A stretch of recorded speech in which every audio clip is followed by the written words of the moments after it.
And away we go, ladies and gentlemen, boys and girls, children of all ages. The big show is on the radio. The Rob Brown Show starts right now. Welcome in, amigos and amigas. We are glad to have you. Welcome in. Did you say amoebas? Amigas, amigos, and amigas. We're trying to cover all the bases here. Hello! How are you? Upstate South Carolina. What's up, America? What's shaking world? How's everybody? It is great to be with you on a Friday. Yo, it is Friday afternoon. Is it? No, it's not. It's Friday morning. It's almost Friday afternoon. And we are excited to have you guys along for the ride. Those of you already jumping on the stream at facebook.com/thefanupstate or by searching and subscribing to the Rob Brown Show on YouTube or Twitch. Yes, Alonzo did go out of his way to hand me the headphones in front of me to illustrate that I forgot them. Oops. How else was I going? How am I going to sneak them in there? I mean, you know, I wanted the grandeur that it is being the host of a show with your name on it, that you can demand that someone go and get your cans for you. Actually, I offered to go get them. You forgot. Thank you very much. I demanded nothing. Nothing. Hey, turn that button on. Let's see if our new toy works. Can we? Let's take the shot. Nope. See, there it is. That we can't do it. I knew it. Today, I feel like that's not even that good of an echo. Like, it's not even a fun echo that I can play with. Yep. Nope. I got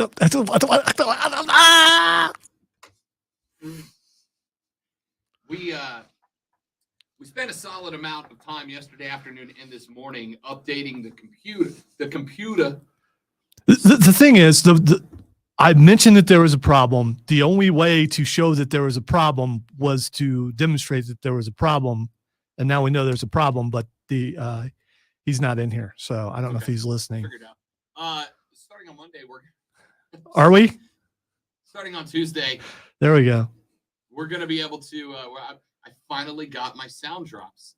I almost got my sound drops where I'll be able to play stupid little sound bites, and I'm so dumb excited about it. All right, so here's the problem with doing StreamYard, and we love StreamYard and streaming because, you know, we do it and other people like dip in and dip out, but I do it 6 days a week.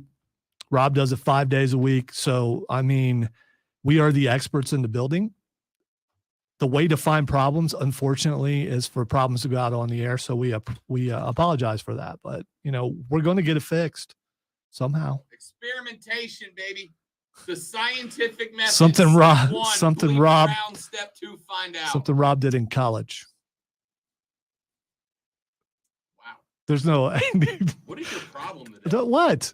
What is your problem today? Because I know I didn't, and most people do. So I mean, you know, I just was generalizing, and I apologize. You know what? It is Friday. I could turn my mic off. I don't have a problem with it. I can just sit over here and push buttons. No, that's not what I want to happen. I don't want to carry this on my own on a Friday, even if we are going to get weird. Here's the thing. I know people have noticed that it seems like we are very, adversarial, but we hadn't seen each other in a while. You know, we've been on the air. Yeah. So, I mean, we have, but not, you know, on this show. So it's all my fault. I apologize. Hey, speaking of... It's been over 2 years. It's time for me to destroy everything so I can get transferred again. Burn it down! Yes. Hey, speaking of bad decision making. No. It has been announced, dear listener, in a decision that will probably directly impact none of us. It has been announced that at SoFi Stadium on Monday, before the college football playoff national championship game, that tailgating will not be allowed. In fact, there is only one parking lot available for fans at the arena. Everyone else will have to taxi or Uber or train or hovercraft or whatever else they have there. But there will be no tailgating outside of the game at the national championship game coming up on Monday. And, you know, I have given a lot of crap to SEC fans and the SEC itself for their "it just means more" stuff, the ire of Big Ten country. But I want you to imagine a natty in the ATL, in the NOLA, in the MIA, on Tampa Bay,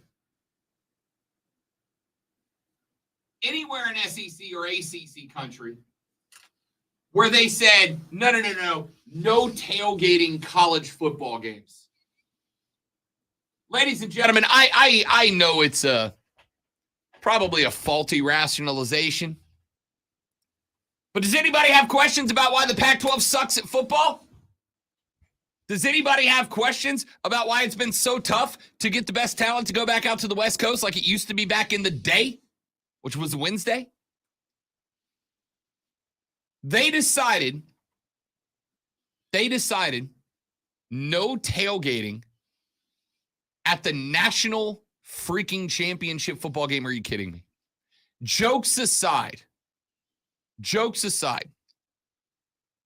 how about this? Does this not tell you, for those of you that have, both here and in all the other locations around the world in which I have broadcasted, I have heard all the time, college football is better because it's about the passion. It's about the game. It's about the fans, the environment, the atmosphere. Ladies and gentlemen, I have told you for a hot minute, boys and girls, for a hot minute, I have told y'all that college football is every bit the money-driven, money-making enterprise that the National Football League is. It's just always portrayed itself about love of the game as justification for running itself the way it's always run itself. And if you need further evidence, I implore you look no further than the Natty banning tailgating. It's about the atmosphere. It's about the experience. It's about the passion. Then let the Georgia and the TCU fans get turned in the parking lot for 6 or 7 hours before the game starts. And let's see how much better the atmosphere is. Let's see how much more fun it is up in the building. All right, so what's the reasoning here? Because my first thought was it's a California regulation, and I started looking at it, and the headlines are saying, don't blame California, blame the NCAA. Yo. So why would the NCAA allow this everywhere else, but not for the national championship game? Primarily because I think they are trying to, well, let me phrase that. My hypothesis, incorrect or not, I don't know. Or at least part of my hypothesis is going to be that, yeah, there it was, is to be that they are trying to they are trying to clean up the image of the Natty. They don't want people looking at the Natty game and thinking to themselves that it is some sort of drunk fest. Although, again, how many television games have you watched that there has been a problem like that shown on TV? Probably none. And number two, my thought is because SoFi Stadium, just outside of LA, has crummy infrastructure in and out, I think it might be, honestly, to try to limit the amount of traffic surrounding the stadium. If everybody's got an Uber, I don't care if it costs you $300 to Uber from your hotel to the stadium, because it means that that's one less car that I've got to work around when I'm trying to run one of the most watched sporting events of the year. Well, Kevin on the stream, by the way, you can see us on Facebook, YouTube, Twitch, Twitter, if you want to, and you should, because Rob's beard is amazing today. Rivals Diesel's beard. I just want to, and I didn't think that was possible. I'm not quite there yet. But I mean, he's putting effort into it. Me, I'm just scraggly like someone who's hunting for food out back in the dumpster. Kevin says, it's TCU's fault because it's Texas Christian University. No, it's not. No, it's not. And if they don't want to showcase tailgating, why does College Game Day go to tailgates? That's tailgating. Not only do they show all the signs and everything, they show people tailgating, show what people are cooking in the parking lot. I don't get it. Look, I don't know. I can't imagine that one of the schools could have that much control, right? Like, I can't imagine TCU is like, hey, we don't do booze, therefore Georgia fans can't, and the NCAA is on board. There's a business reason for this. And it's either because they think that showing tailgates around the stadium is bad, but you can't imagine, because as long as they're just pointed out, College Game Day is everywhere, and everywhere they are is a tailgate. Or B, are they going to be there? College Game Day? I honestly don't know. It wouldn't shock me if there's going to be some sort of pregame show. Imagine how dumb game day is going to look in an empty parking lot. So which college? I mean, which station is carrying this? Is it Fox? Is it? I mean, because that will let us know what pregame show is going to be there, or is it ESPN? It's probably ESPN because they own rights to everything. I think that this year it is. In fact, let me not guess. It is going to be on ESPN. Yeah. All right. So and I know ESPN don't have no problem with it. Right. So chances are game day is going to be there, or some representation of game day. They're going to have some pregame. Are they going to be outside like they normally are? And if they are, is it just going to be an empty parking lot? I don't know, man. I just think it's dumb. This thing is done. If you are going to, who plays in SoFi normally? The Rams and the Chargers and the Chargers. Yeah, that's a nice stadium. It's a beautiful new stadium. So maybe they don't want they don't want the parking lot to get. Texter says it's an NFL decision, not NCAA. I'm not saying it's not. I haven't seen that. I also was disconnected yesterday, so maybe so. Even if it is, let's see. The LA Times. The LA Times has an article up, headline, commentary, no tailgating at national championship game, blame the CFP, not SoFi or California. Of course, the ire was immediately turned towards, that's them California hippies for you. I don't know. I've seen tailgates at USC. They seem to be having a great time with it. Brian Kemp, Republican Georgia governor, tweeted, quote, while California may not know this, in the South, a tailgate with friends and family is the only way to prepare for a big game. When Georgia hosts the 2025 national championship, we'll make sure fans are able to tailgate, even if it's at the state capital. I love that in the South thing. Man, they tailgate everywhere. It has nothing to do with whether you're in the South or the North. Lonzo, you know this better than anybody, that a cheap shot at somebody is a fun shot. Exactly, but it still comes back to it's regionalism is what it is. You know, we do it better in the South, and it has nothing to do with right or left. It has to do with regionalism, and it's ridiculous. It's the United States. United is a word that means together. Stop trying to divide. Try to bring us together. Figure out why there's no tailgating. You know what Don't blame it on somebody else. Tailgating. A tailgate. I have never gone to a tailgate, and I know some of you have. I have never gone to a tailgate and seen anything but unity and happiness. Well, I've seen drunkenness and passed out and spilled food and stuff, but that's, depends on your definition of happiness. Sounds like a great day to me. You know, if you're an adult and you want to imbibe, go for it, as long as you don't hurt anybody else. Most people at a tailgate get hammered and go, I love you, bro. Go Dogs! Let's go, Horny Frogs! It's not Horny Frogs, it's Horned Frogs, but you get it. They forever now will be the Horny Frog. CFP Executive Director Bill Hancock said in a statement released to the LA Times, quote, fans are welcome to bring their coolers and enjoy themselves in their parking spaces at SoFi Stadium on Monday night for the College Football Playoff National Championship.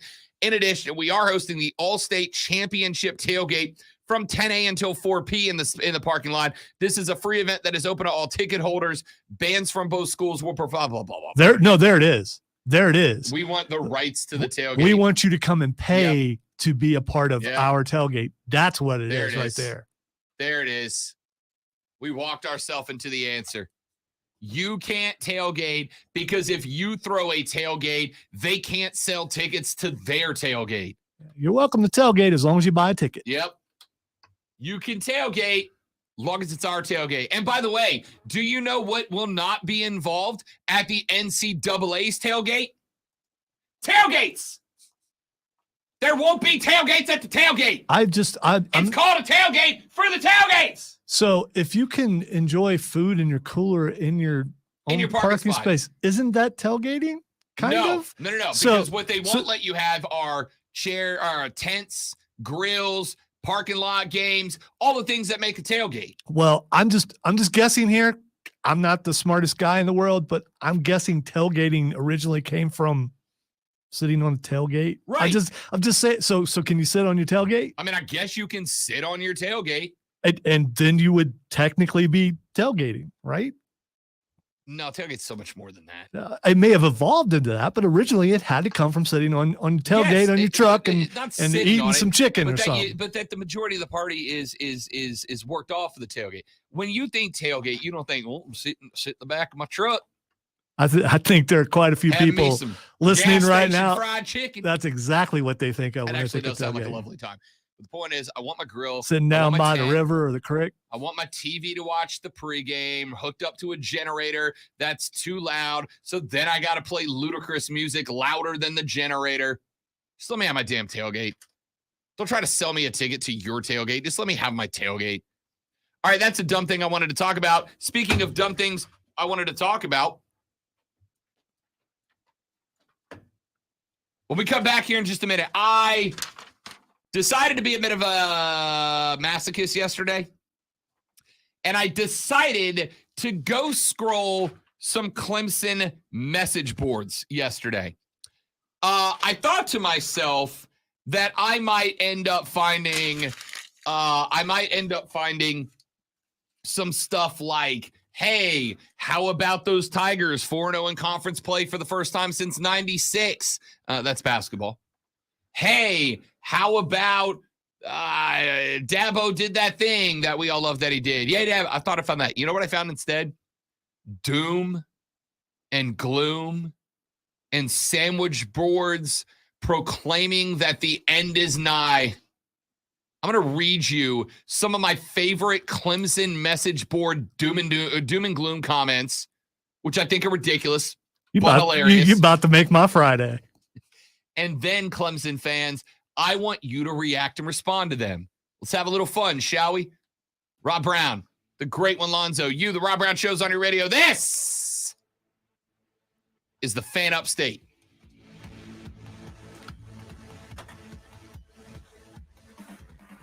Pardon me, everyone on the screen. My shower time.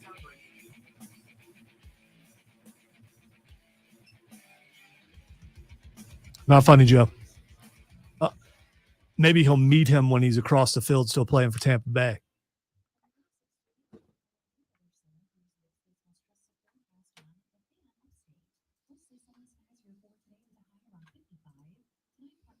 Also apologize for the technical difficulties as we experimented in trying to make something work that did not work. So that's the kind of quality you've come to expect from this fine program. So there's that.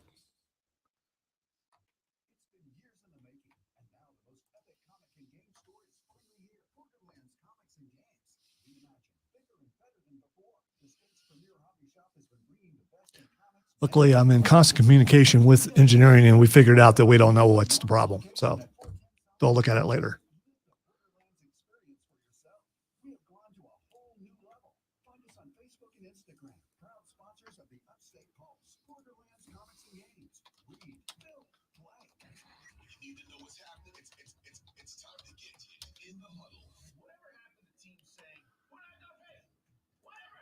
Why is tailgating not one word?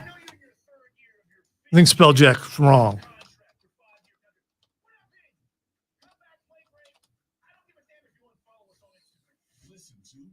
So If you think something's one word and spell checks thinks it's not, but when you put it up, it's, you're putting it up as representation of the station. Do you still put it up?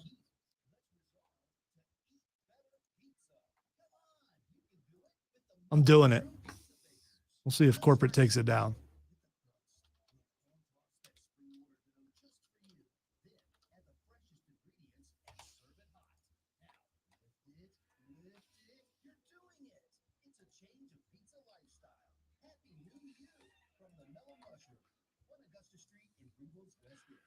Question to those on the stream. Where do you think Rob goes when he leaves? I'm just curious where you think he goes.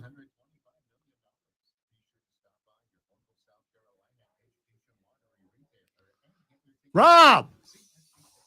Sorry for yelling, stream. Yeah, he needs to come on.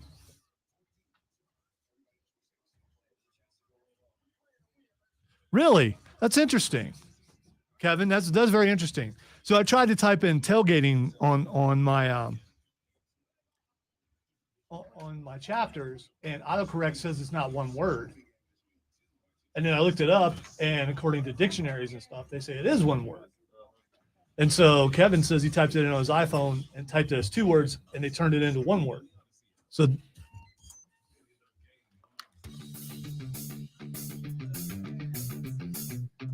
y'all entertain me sometimes. Just so you know. Just so you know. Only sometimes? You entertain me all the time. Well, specifically with stuff. Like, let me read you some comments that I found on a Clemson Tiger message board. Okay? One of them was about players transferring out of Clemson, right? They have talked about that there's another big name.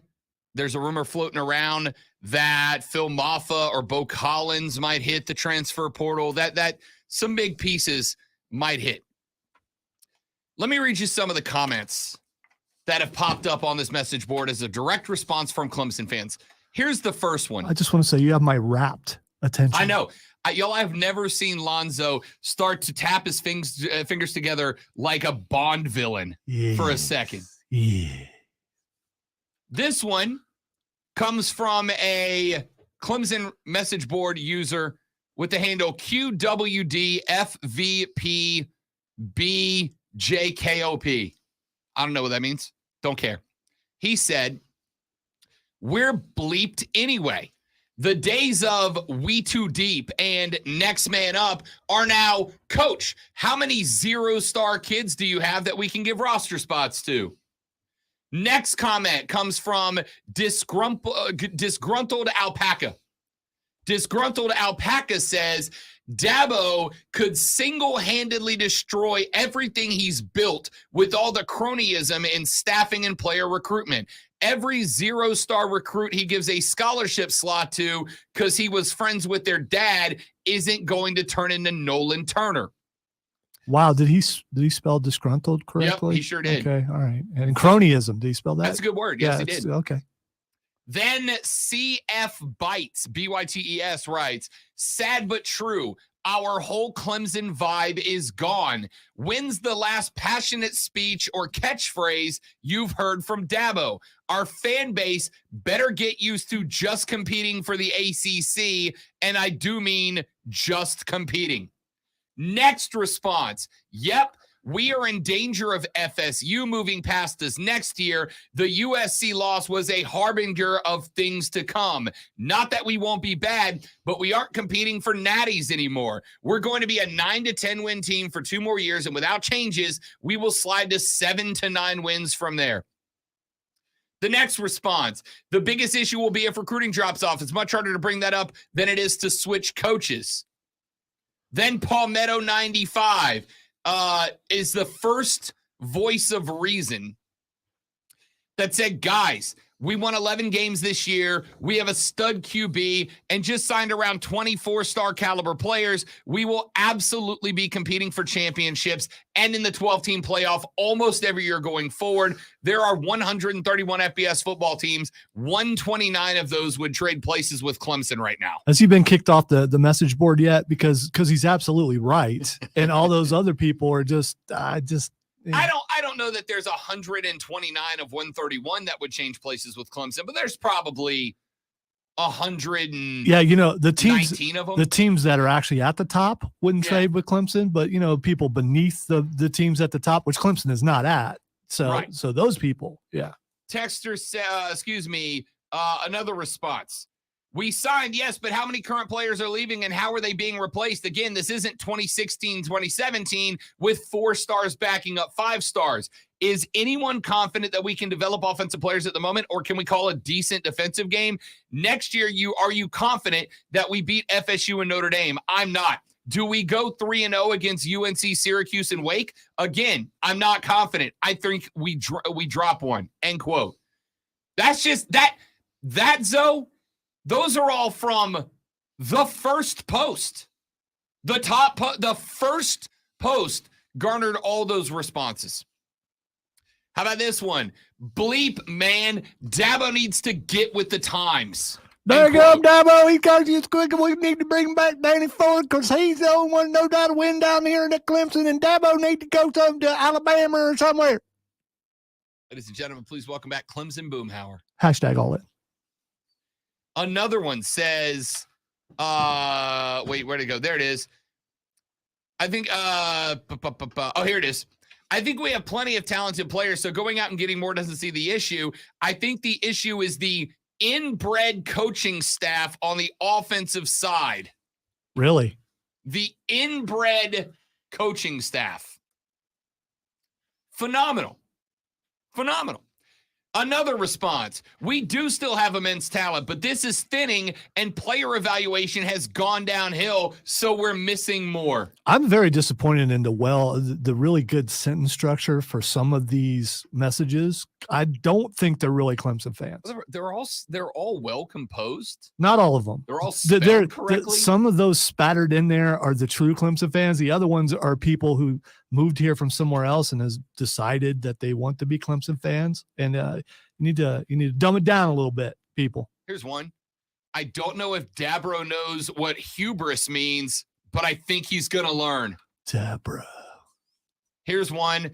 I agree. Dabo needs to eat some humble pie, but the transfer portal is kicking other coaches' butts too. It's horrible all around. It does seem to hurt us more, but it's not like everyone else is thriving from it. Really, because TCU's in a natty because of the portal. Yeah, the sad part about this is a team that's a winning team. And this is all because they didn't make the playoffs, the CFP playoffs. That's what this is all about. And the one guy from earlier who mentioned, you win the ACC, you're in when it goes to 12.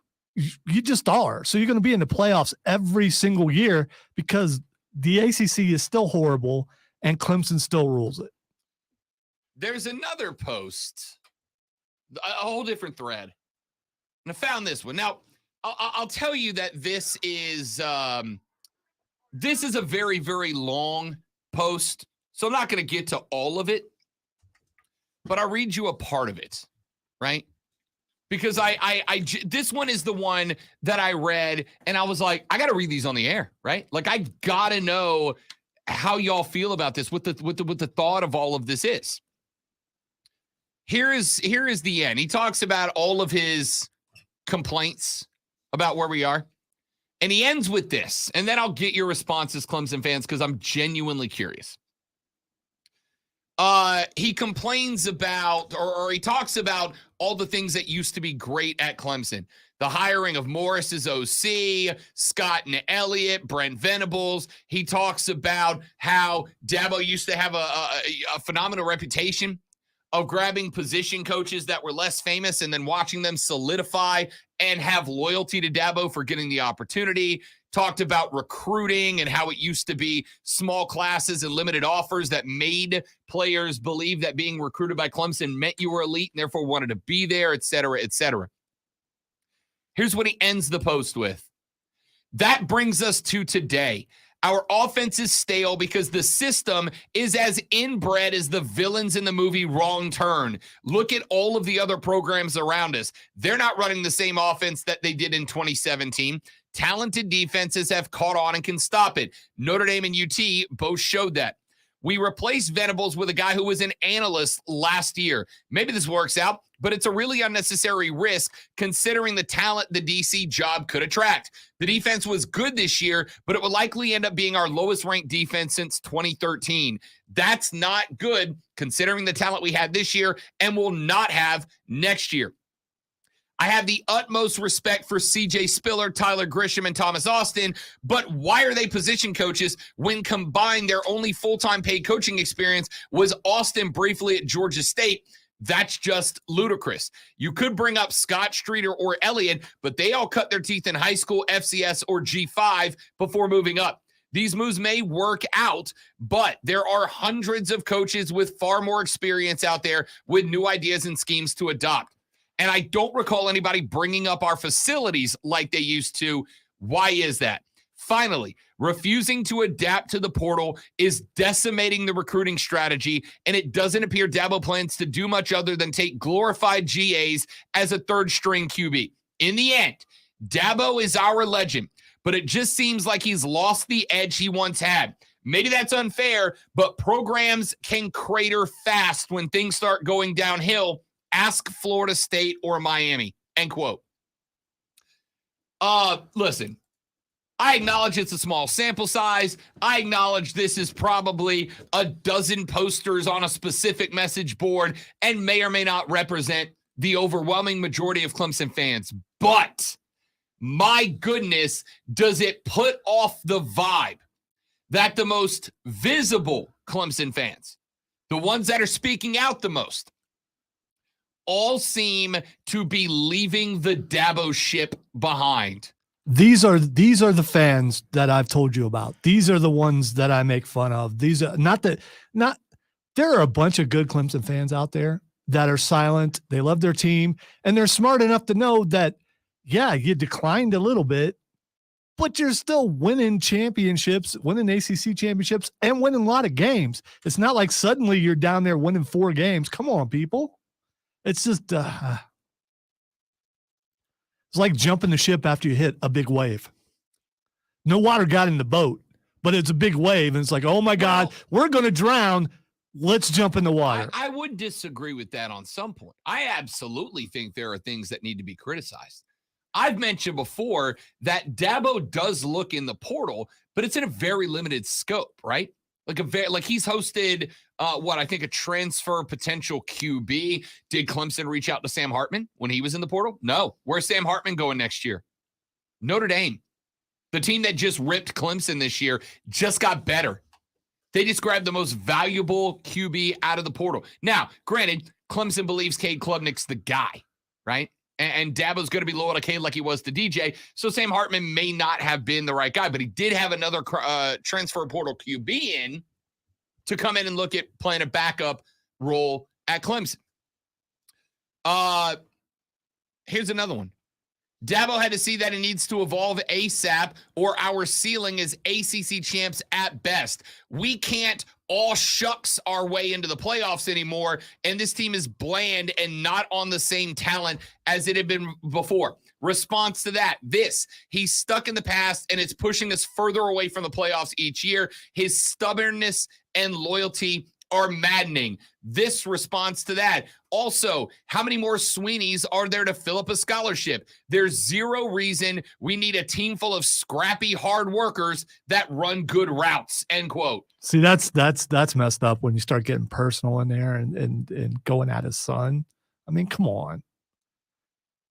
I mean, is the talent level at Clemson right now what it was 3 years ago, 4 years ago? No, it's not. Right? It's absolutely not.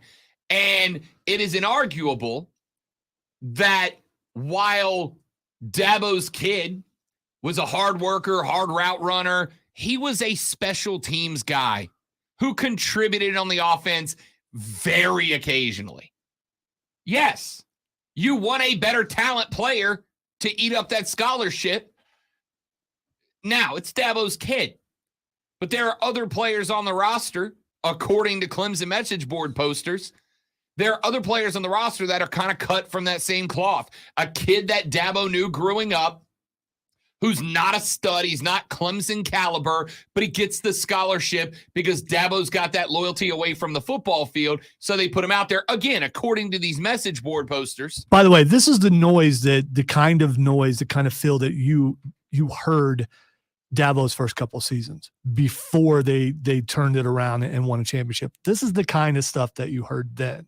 So it's always still been there. It's just now they're being vocal again after they've lost. How dare they lose 1 or 2 games a year? How dare they? I don't think it's so much that they lost as much as how they lost, right? And you mean like losing to the South Carolina Gamecocks? Yeah. Yes, I do. Yes. Yes, I do. Like losing to a 7-4 South Carolina team. And then losing to voted by Notre Dame. Yeah, and then 8-14. And then losing to a Tennessee team that South Carolina put 63 points on. Correct. Okay, so that's where a lot of this comes from. Correct. Okay. But that doesn't mean the criticisms are invalid. Doesn't mean some of them are the inbred stuff and well, that's just blaming his kid for taking up his scholarship. There are coaches all over the country at colleges who have their kid on the team. Right. But colleges all over the country ain't Clemson.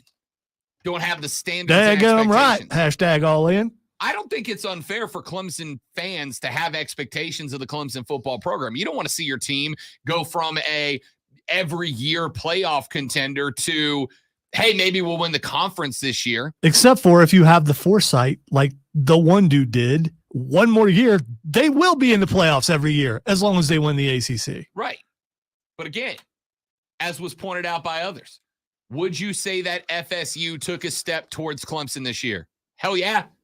And I would say Clemson took a step back to FSU. I don't know. I do. They did. FSU took a step forward. Clemson took a step back. All right, I got to be honest. I don't watch a lot of ACC because it's bad football. I mean, I will watch Clemson because it's my job, but the other ACC teams, they're not getting anywhere near Clemson. Clemson is dominant. They're going to be there for years. The fans complaining, they think that they deserve to be in the championship game every year, and no one is. FSU took a step towards Clemson. Miami did not this year, but is sitting on a number 1 or 2 recruiting class under Mario Cristobal, who has the foundations of a new culture built there, which is what they've needed sorely for a number of years. I don't say the rest of the SEC or of the ACC. Those ACC teams are catching up. And if Clemson's not careful, they will get caught up too. And those ACC titles won't be guaranteed. And if the ACC titles aren't guaranteed, neither is a playoff spot anymore, right? Even when we go to 12. So all of that being said, I genuinely believe some of those criticisms are fair. Of course, some people got carried away because when you're behind a keyboard, it's very easy to pop out stuff like an inbred coaching staff.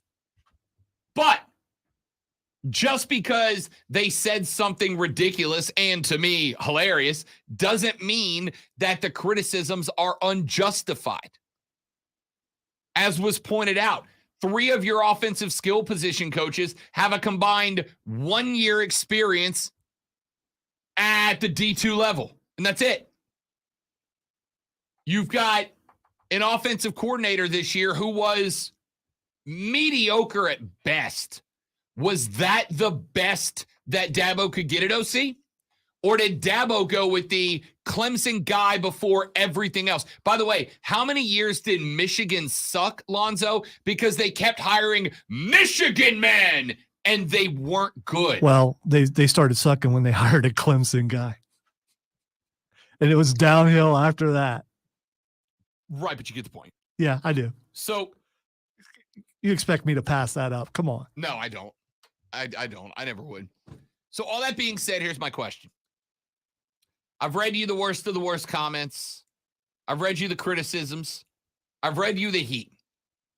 Judging by these message boards, it does feel like Clemson fans are starting to heel turn on Dabo a little bit, right? I have always told you that the rest of the country has grown tired of the Dabo Swinney all shucks stuff, right? Little old Clemson. My guy, you've been in a number of natties. You ain't little old Clemson. You are the dynasty, right? But now it feels like because of that success, even the Clemson fans are starting to get tired of the all shucks stuff. One of those commenters even said, quote, "We can't all shucks our way into the playoffs anymore." So Clemson fan, I am very, very curious as to your response. I am very, very curious as to how you feel about this whole thing. Do the message board fans have a point? Are the message board fans going too far? Are they wrong? And do they represent your fan base?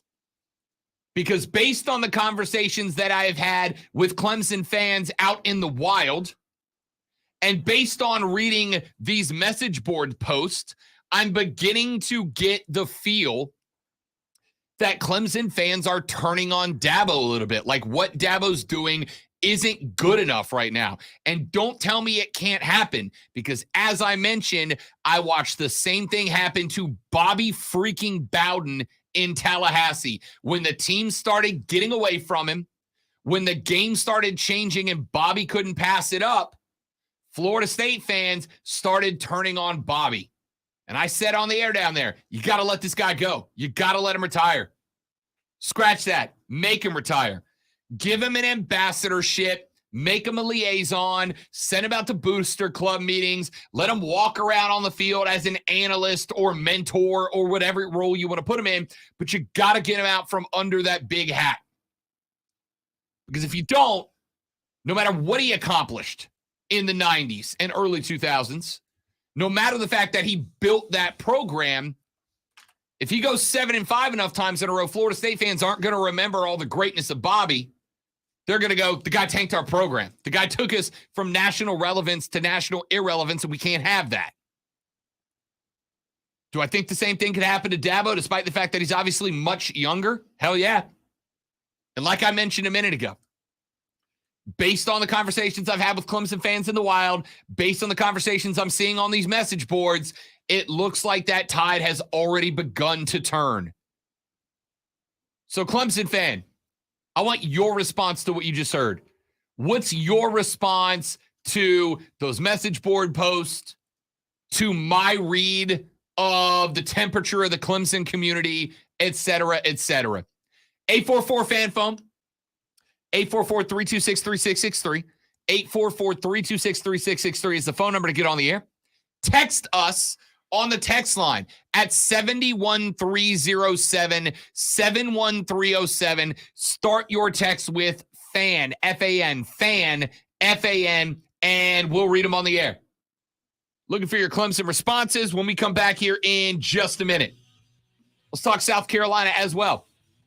Another Gamecock in the portal. And this time, it is a very highly touted recruit from a couple of years back who has absolutely put up numbers for the Gamecock defense. What does it mean, if anything? And does this reflect on Shane Beamer at all? Plus, Shano's in line for a fat new contract. Does he deserve a twice amount pay raise? All that more coming up on the Rob Brown Show on the Fan Upstate.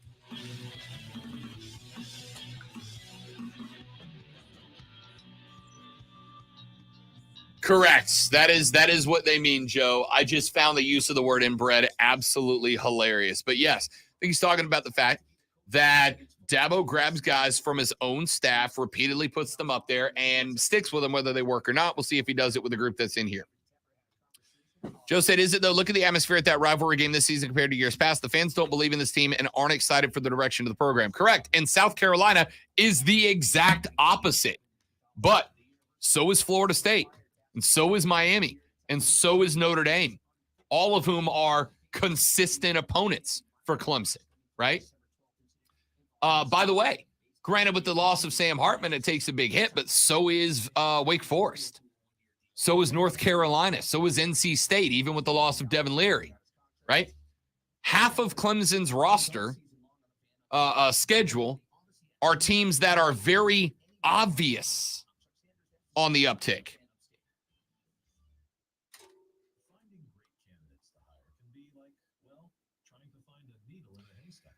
Alonzo, FSU beat 2 SEC teams last season, LSU and Florida. Clemson lost to 2 SEC teams, SC and Tennessee.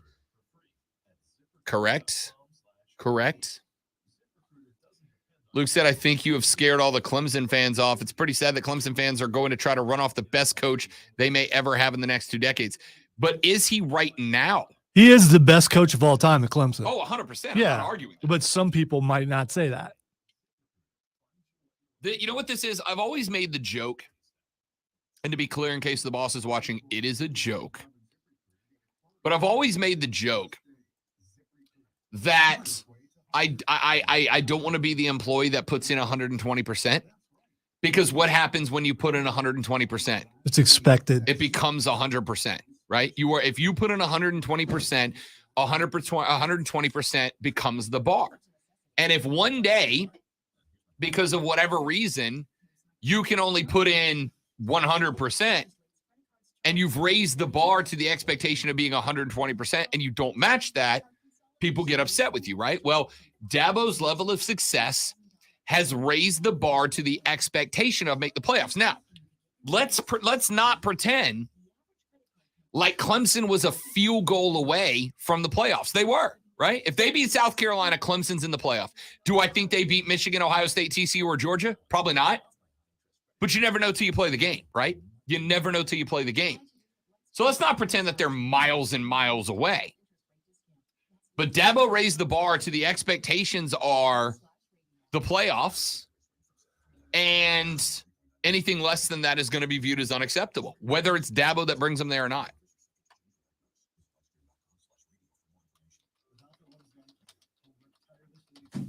What was Chris's diagnosis, or did he have one? He's going to talk to CB later. Cool. Yeah. People wanted to ask earlier who that was. That's Chris Evans down the hall that you've heard Captain tell America, of before. Chris Evans down the hall.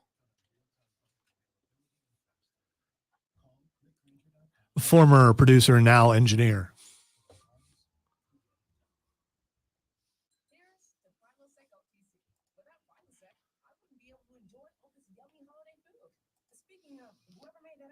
I finally had to give him the eye like, dude, stop turning that off. It's enough. You didn't fix it. Stop. Kudos to Rob Brown for continuing on through the experimentation there without stumbling. I've worked with others who would have said, what was that? Why are you doing that? Can't you see I'm on the air? What are you doing?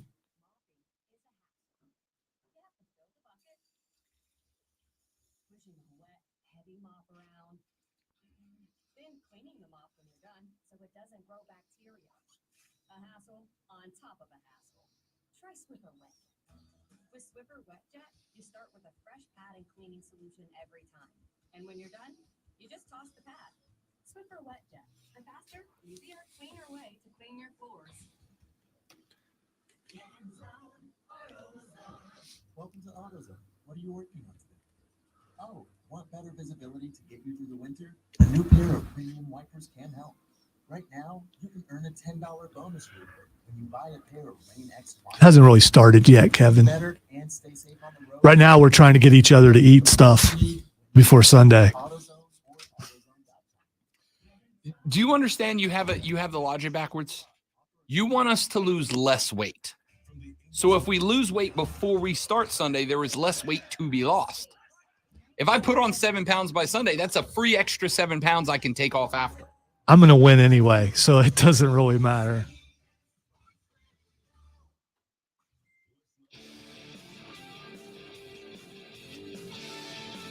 All right. I'm going to push the South Carolina thing. Don't worry, Gamecock fans. I'm coming to you. But you did have a whole Emily Adams segment yesterday, so you got your time. Tiger Pal Rachel tweets into the show.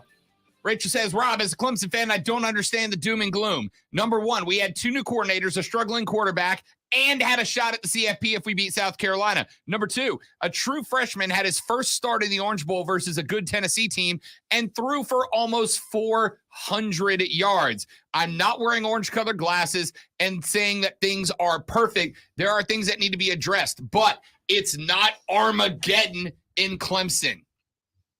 So I agree with Rachel. And I said that if you're watching the stream, you can verify. Go to facebook.com/thefanupstate or search and subscribe to The Rob Brown Show on YouTube or Twitch. But I said on the stream during the break that we have to not forget that Clemson was a field goal or safety away from being in the playoff. We can have all the complaints we want, but they were a field goal against South Carolina away from being in the playoffs, right? Now, the second part is this. I've made the joke, and in case the boss is listening, it very much is a joke. But I've made the joke in the past that I'll never be the employee that puts in 120%, right? We need 120%. No, you're not going to get it from me. And why are you not going to get 120%? Because what is 120% if you do it every day? It becomes 100%.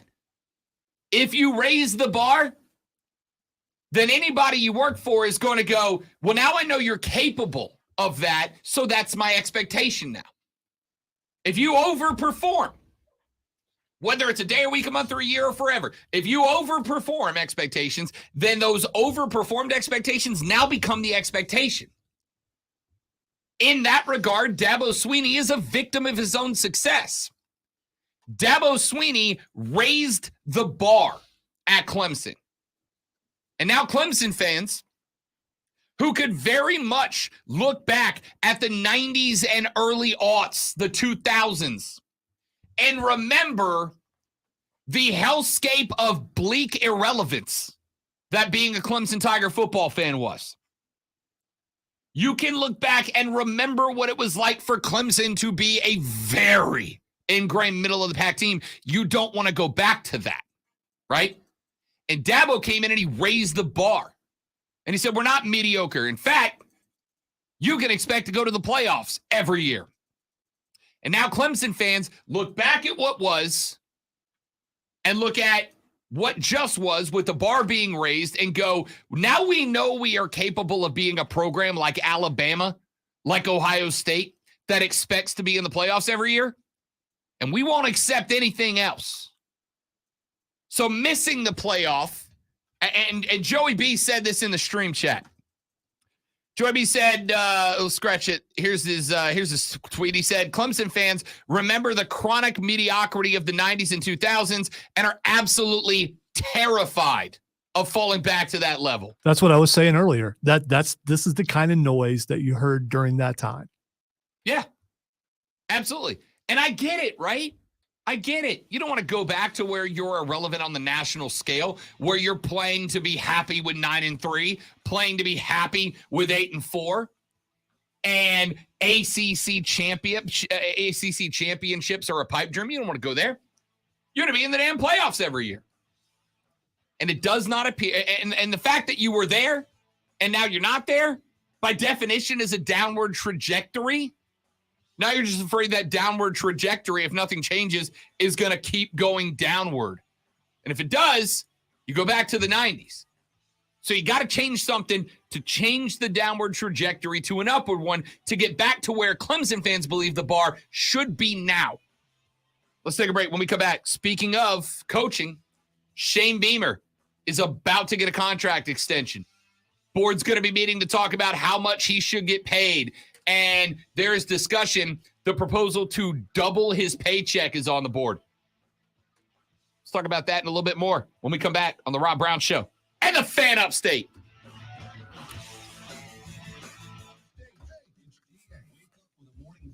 In-depth sports analysis and discussion every weekday at 6 on the DA Show. Only on the Fan Upstate. I studied Spanish in college and never got fluent, but then I tried Babbel. Want the most effective way to learn another language? In just 15 minutes a day, Babbel's bite-sized lessons will have you learning another language in as little as 3 weeks. Babbel is all You good? You stretching or?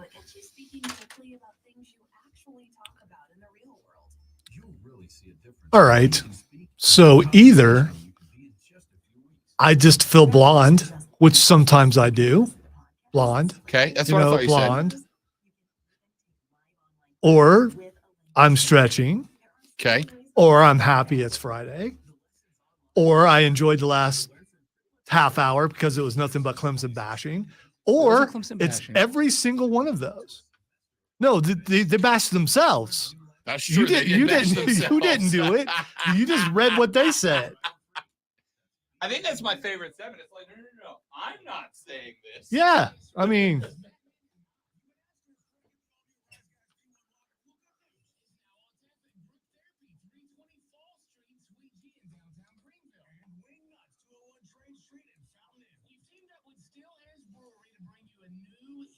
Golden light and crisp. It's so good. It's got our name on it. Stay updated at RiseGuysP1Lager.com. That's coming in cans real soon. Rise Guys P1 Lager, the best beer on the planet. Well, let me guess. Unknown caller. You could reduce the number of unwanted calls and emails with online privacy protection. The latest innovation from Discover will help regularly remove your personal info, like your name and address, from 10 popular people search websites that can sell your data. And we'll do it for free. Activate in the Discover app. See terms and learn more at discover.com/online privacy protection. Join us at Odyssey as we all do our one thing. Together, millions of things for our planet. Make the switch to green soaps and personal products and green cleaning products for the sink and shower. When we each share our one thing, it becomes a million things for our planet. What's your one thing? Mark Ryan tells it like it is. 2 Tallahassee, Florida police officers trying to catch a loose goat that's running wild through an apartment complex. One of the officers says, "I'm from Jersey. I'm not used to this kind of stuff." The thing is not 40 things. I'm from New Jersey. We don't see goats. What do you want me to do when he comes running at me? You were trying to attract a goat. Like if you wanted a goat to come to you, what sound would you make? No idea how to answer that. I think you have to baby talk to it. Oh, look at you, little goat with your little pointy horns. Why don't you come here? Come here, come here. Well, these are the voicemails that you left to your girlfriend the other day. Number 1 for real afternoon sports talk. Offsides with Mark Ryan. 3 to 7 of the Fan. Upstate. Bum bum bum bum bum bum bum. Mike Golick and me for NFC North action from Lambeau Field when Aaron Rodgers and the Green Bay Packers host Jared Goff and the Detroit Lions. The Vikings have clinched the division title, but the final playoff spot is still on the line. Join us to find out who's in and who's out. Lions and Packers on Sunday Night Football. Sunday night at 7:30. The NFL plays here on the Fan. Upstate.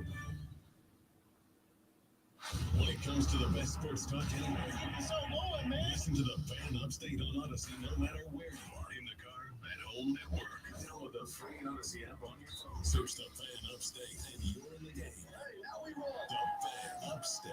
The Rob Brown Show, now 19. Jimbo and Nick and the coaches of the big schools are always going to be the ones you see complaining about the portal and NIL because they see the Shane Beamers and the Sonny Dykes of the world having success that can be directly traced and tied to the NIL and portal scenarios in college football. Name me the biggest critics of NIL and the portal. And almost always I can point to the fact that they are wearing a capital G or A or M on their shirt. TCU is the example. If TCU did not have access to the transfer portal, they would not be playing for a college football national championship. If they weren't playing for a college football national championship, then Alabama would have been in the playoffs this year. Can you see how Nick Saban would think it's a bad thing now?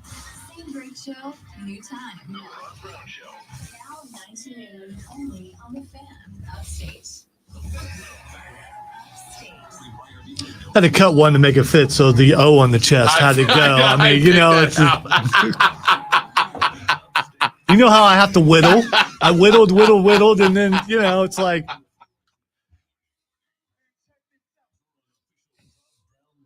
Is it really? Wow. What? This is I'm nose whistling. I probably am. I'll try not to breathe anymore, Kevin.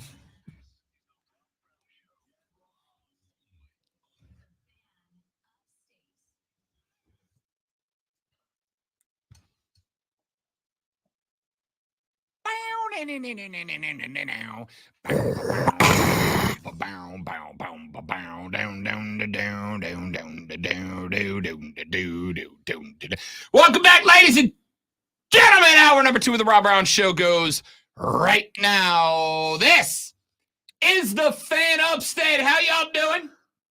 Good to be with you once again. I am Rob Brown, the great one Lonzo on the other side of the metaphorical glass, pushing the button, switching the switches, making the show sound as good as it does as it penetrates your ear holes today. If you'd like to be a part of the show, now's your opportunity. 844-FAN phone, 844-FANFONE. That's 844-326-3663. You can also shoot us a text on the text line at 71307, 71307. Start your text with FAN, F-A-N, FAN, F-A-N, and we will read them on the air this morning. We have got a bunch of stuff we've gotten into so far. We talked about the no tailgating rule at the Natty coming up on Monday. We talked about Clemson and the fact that I found the last 2 days, Clemson message boards where the best of the best and the worst of the fans come together.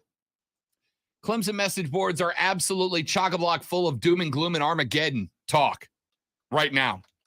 Is it justified? Or is that the worst of the worst?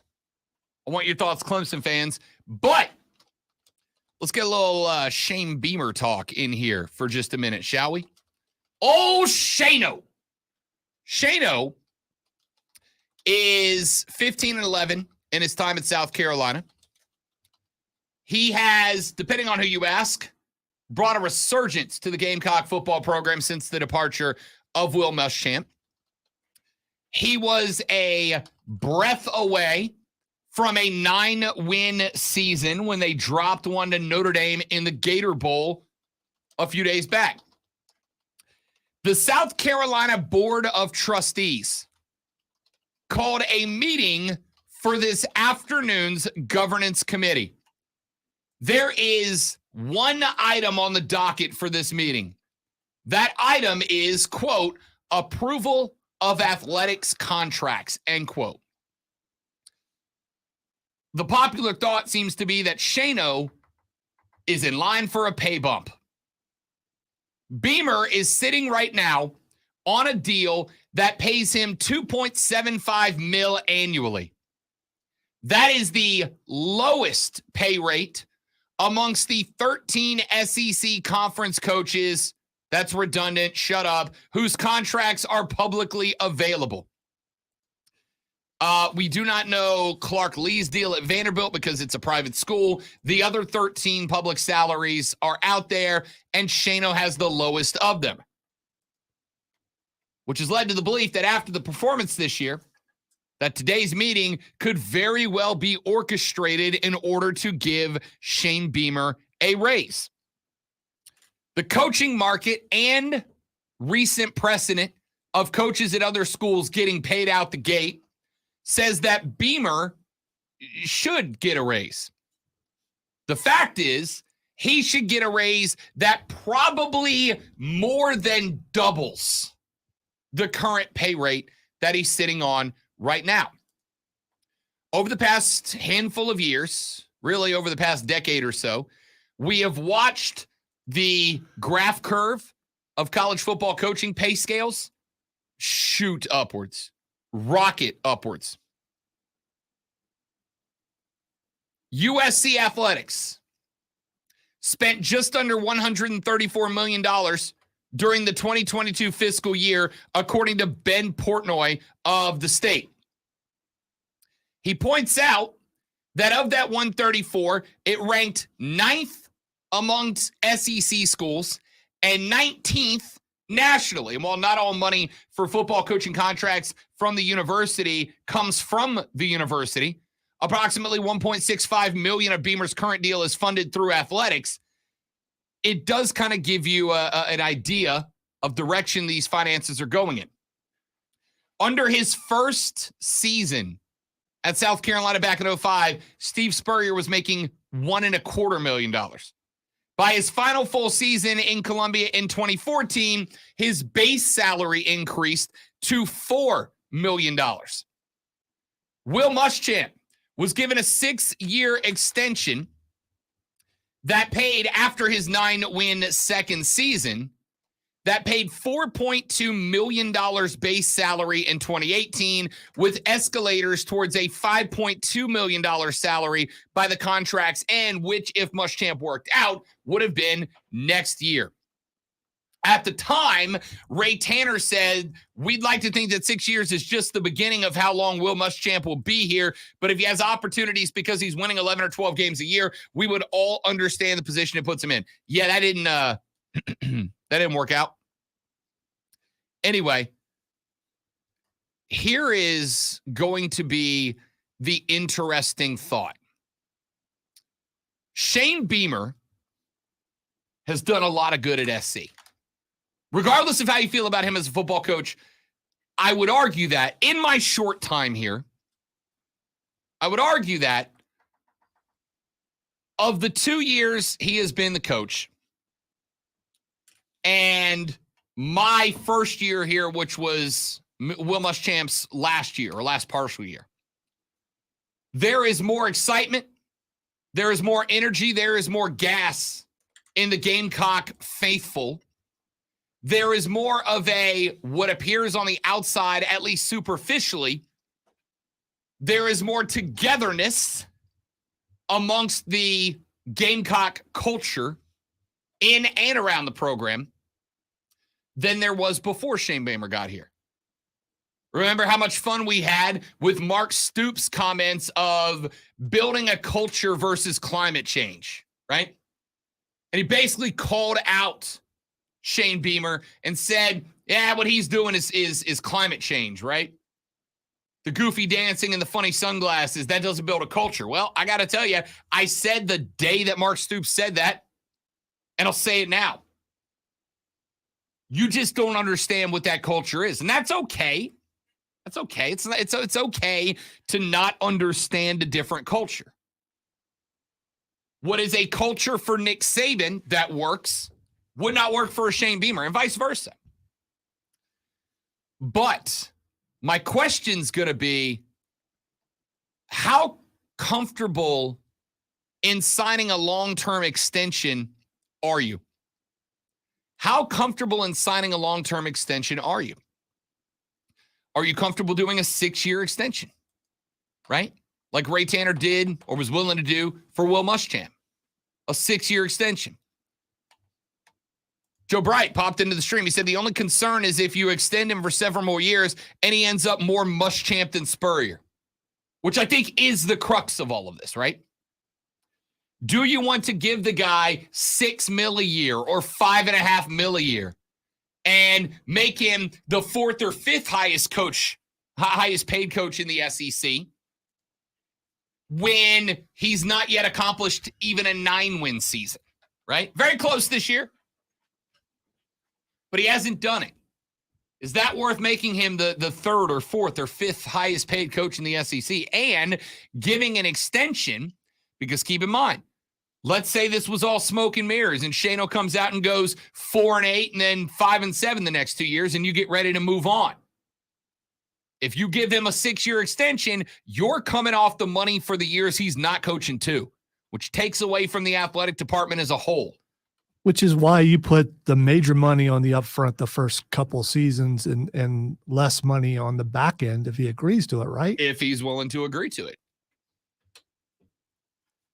But the other, you got to keep in mind, there's the other extreme of that spectrum, right? On the one hand, you give him a 6-year extension and the program tanks the next few years, because remember, it was pretty good under Muschamp his first year and a half or two there as well. You give him a 6-year extension and 2 years down the road, he stinks. And now you got to come off $6 or $5 million a year every year for the remainder of his contract while you got to try to hire another big name coach. The flip side of that is you give him a 2-year extension, the team comes out, kicks ass, and now all of a sudden,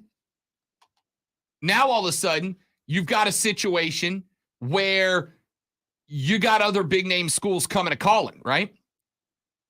If Shane Beamer goes out there and the team's real good for the next couple of years, and then Jim Harbaugh bails to go to the National Football League, and Michigan's looking for a coach, you don't think Michigan's got let's get Shane Beamer out of South Carolina money? Now, maybe Shane and all of his rah-rah shish boom bah let's go Gamecocks fandom truly is ingrained. He's like, the money, like it's not the money. I'm making $5 million a year. I'm fine monetarily. I'm not leaving Columbia.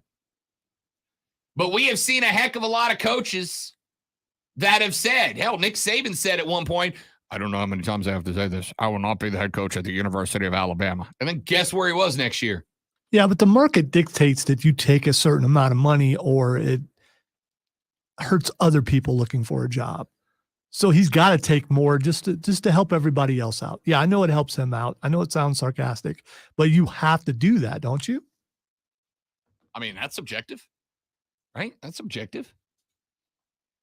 If somebody tomorrow calls me from Little Rock, Arkansas, and says, "Hey, Rob, we want you to come be our afternoon host here, and we're going to pay you double what you're getting paid," I got to tell you, I don't really have an interest in living in Little Rock, Arkansas.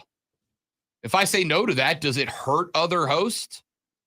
Because I turned down that salary range and now they go, oh, we can bring that down? Like, I don't know. I get the comparison, but it doesn't work because our salaries are not available. If they were, people would feel sorry for us. The Rob is Hungry GoFundMe is up, ladies and gentlemen.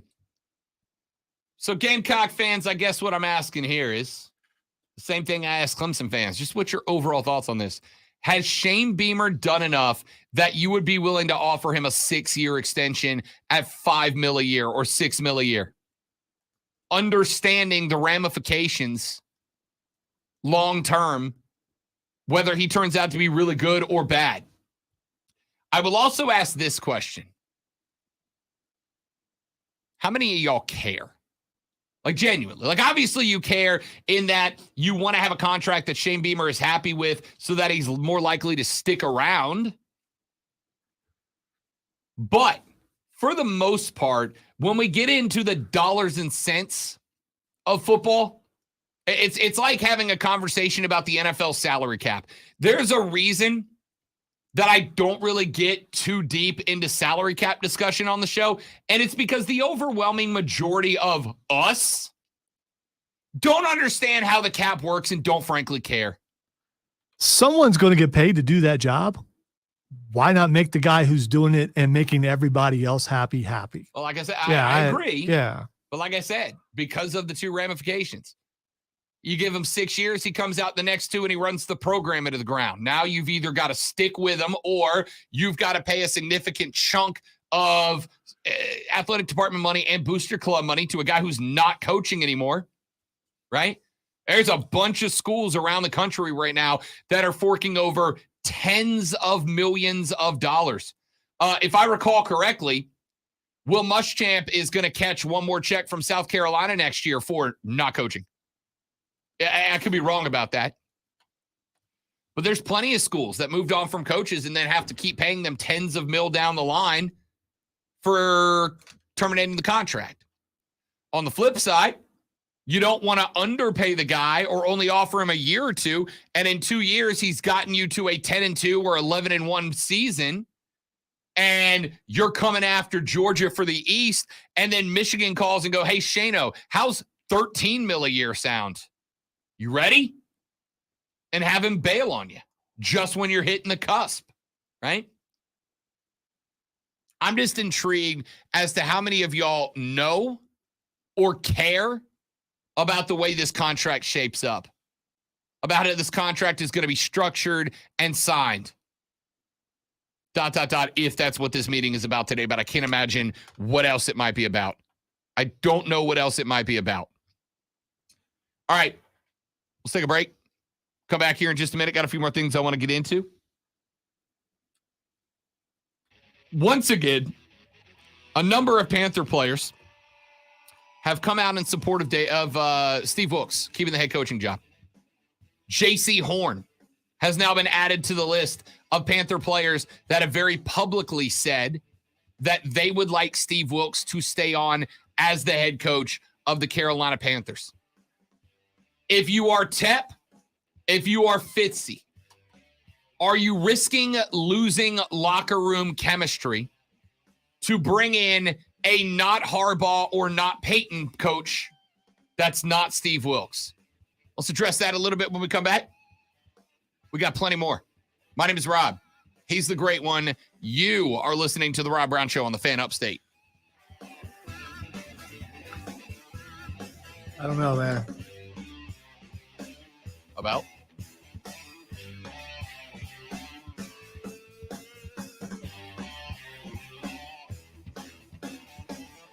That's from Twitch. I can't do anything about it, but it doesn't show up on anybody else's thing. So Well, I don't know if it's bad. we'll find out. I mean, hey, how are you is fine for now. Yeah. Saturday,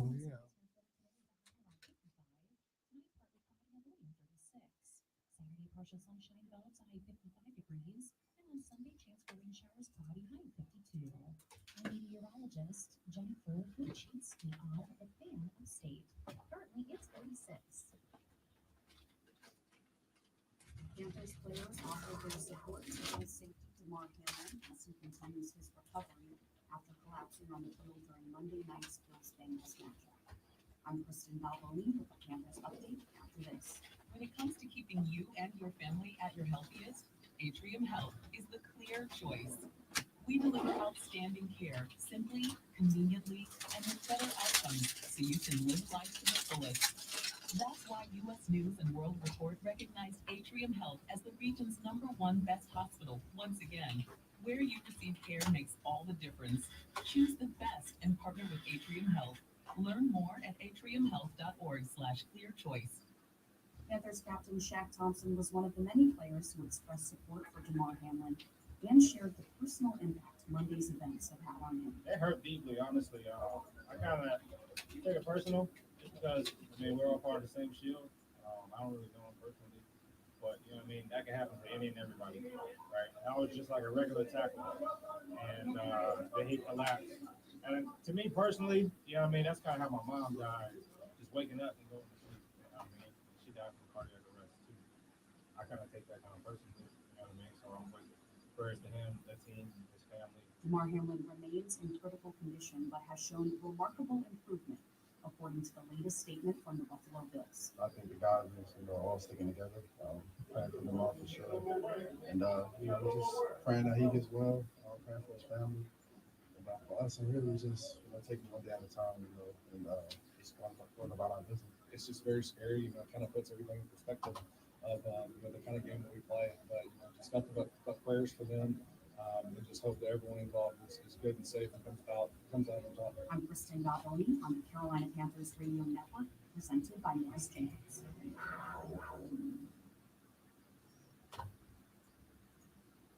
Secret for BetQL. Quick question. What team in the NBA is the best against the spread this year? No cheating. If you guess the Indiana Pacers, you're a real hoop fan. Tom because get a this new season Corvette. parity, the Pacers black one are just far pulled in. exceeding expectations. Do what? Sweet. Wonder if Tom got a new Corvette. Spread, and that 62% cover rate is the best in the league. They are young, they are athletic, and they are slept on. Sweet looking black Not one see just that pulled in, changing but parked over all there. year. So bet the Pacers and don't tell Vegas. I'm Trista Crick. Helping you. Big books. Peter Books. She changed it again. Peter It's not Books. easy being the one everyone counts on to keep your operation running, no matter the weather or supply chain hiccup. But we get you, Raymond in Buffalo, Maria in Miami, and Jules in Troy, taking control of everything that's under your control. At Grainger, we're here for you with high-quality supplies for every industry, plus real-time product availability and access to experts ready to help. Call, click Grainger.com, or just stop by. Grainger, for the ones. This feature sponsored by Pfizer. When temperatures drop, COVID-19 cases may rise. So if you test positive and are at high risk, act fast, even if your symptoms feel mild. Ask your provider if an authorized oral treatment could be right for you. Visit treatcovid19.com. Experience the future of connectivity with Spectrum One. Spectrum Internet, delivering the fastest speeds. I know he doesn't want to do it, but the easiest thing for Chris to do is put another computer in here and put it on a different thing.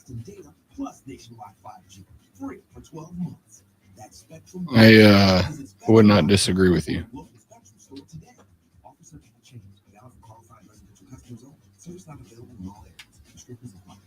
Let's face it, credit cards are pretty much a necessity.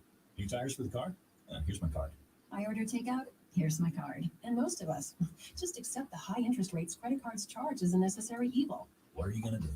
Get a low fixed rate credit card consolidation loan from Lightstream from $5,000 to $100,000 and pay off those credit card balances. Apply online and you could get your money as soon as the day you apply. The average credit card company charges over 19% APR. With Lightstream, you can get a fixed rate as low as 7.99% APR with AutoPay and excellent credit. Now I can pay off my high interest credit cards and save money at a much lower rate. Apply today at lightstream.com/radio and get an additional interest rate discount. That's lightstream.com/radio. Lightstream.com/radio. Subject to credit approval rates range from 7.99% APR to 22.99% APR inclusive. 5% non-fee discount. List rate requires excellent credit. Terms and conditions apply and offers are subject to change without notice. Visit lightstream.com/radio for more information. Sponsored by South Carolina Education Lottery. The Mega Millions jackpot for Friday is $940 million. Be sure to stop by your local South Carolina Education Lottery retailer and get your ticket today. See SCEducationLottery.com for jackpot odds in a store near you. Mark Ryan tells it like it is. Coming up on a Friday episode of Offsides with Mark Ryan. Wasn't gone. I was just standing over there. I was eating.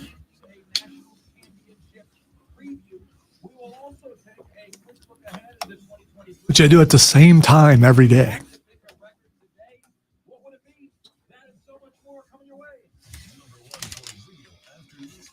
Offsides with Mark Ryan. Backstage. More than the scores. Real sports.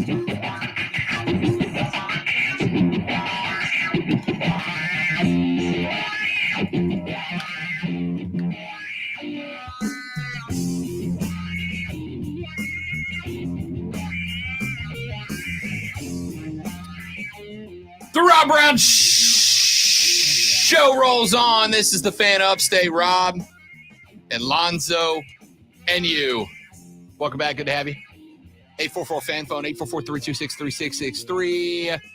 Text us 71307. Start your text with Fan FM. By the way, I want to remind you that this weekend is, as our Australian friends will say, just chock-a-block full of play-by-play. I know, it's not good.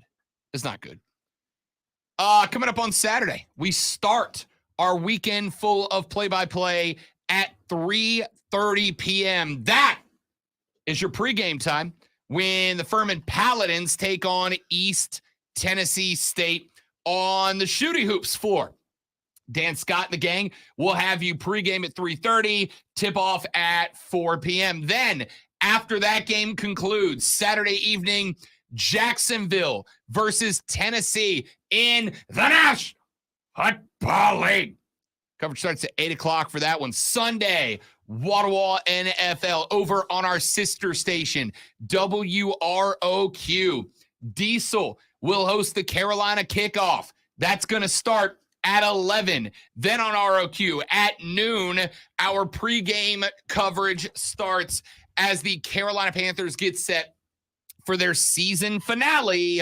They take on New Orleans at noon, and that play-by-play will be right here, over on our sister station, WROQ. Right here on the Fan Upstate. We're going to start our pregame at 12:30. That is coverage of Miami versus the New York Jets, an AFC East matchup. Then out of the NFC East, Dallas versus Washington. Coverage of that game starts at 3:45. And then Sunday night, we have got a big one as the Detroit Lions take on the Green Bay Packers in an NFC North matchup. Coverage of that game starts at 7:30. We are going Furman basketball and then NFL wall-to-wall right here on the Fan Upstate, ladies and gentlemen. Now, couple more things that I wanted to get to here on the radio broadcast. So let's start with this one. J.C. Horn has become the latest Carolina Panther who has now publicly expressed his desire for the continuation of Steve Wilks as the head coach of the Panthers. When Matt Rule was fired this season, the Panthers were 1-4, looked like one of, if not the worst team in football. They got rid of Christian McCaffrey. They got rid of Robbie Anderson and a couple of others. Steve Wilks was plugged into the interim head coaching job. He has since added 5 more wins to that win total, matching in just 11 games the complete season win total of both of Matt Rule's 2 years as the head coach. But they have also lost some UGLY and you ain't got no alibi games. The Pittsburgh loss, the loss this past week to Tampa, a loss, by the way, that either one of them would have likely put the Panthers into the playoffs. A win of both of them definitely would have. At the worst case scenario, this Sunday's matchup between Carolina and New Orleans, Carolina and New Orleans would have been potentially for the NFC South crown. Had Tampa lost to Carolina, this game this weekend would have been for the division and a playoff spot. Yeah, Carolina, New Orleans would have been for a playoff spot. Amazing. Anyway, so Steve Wilks has got some good wins.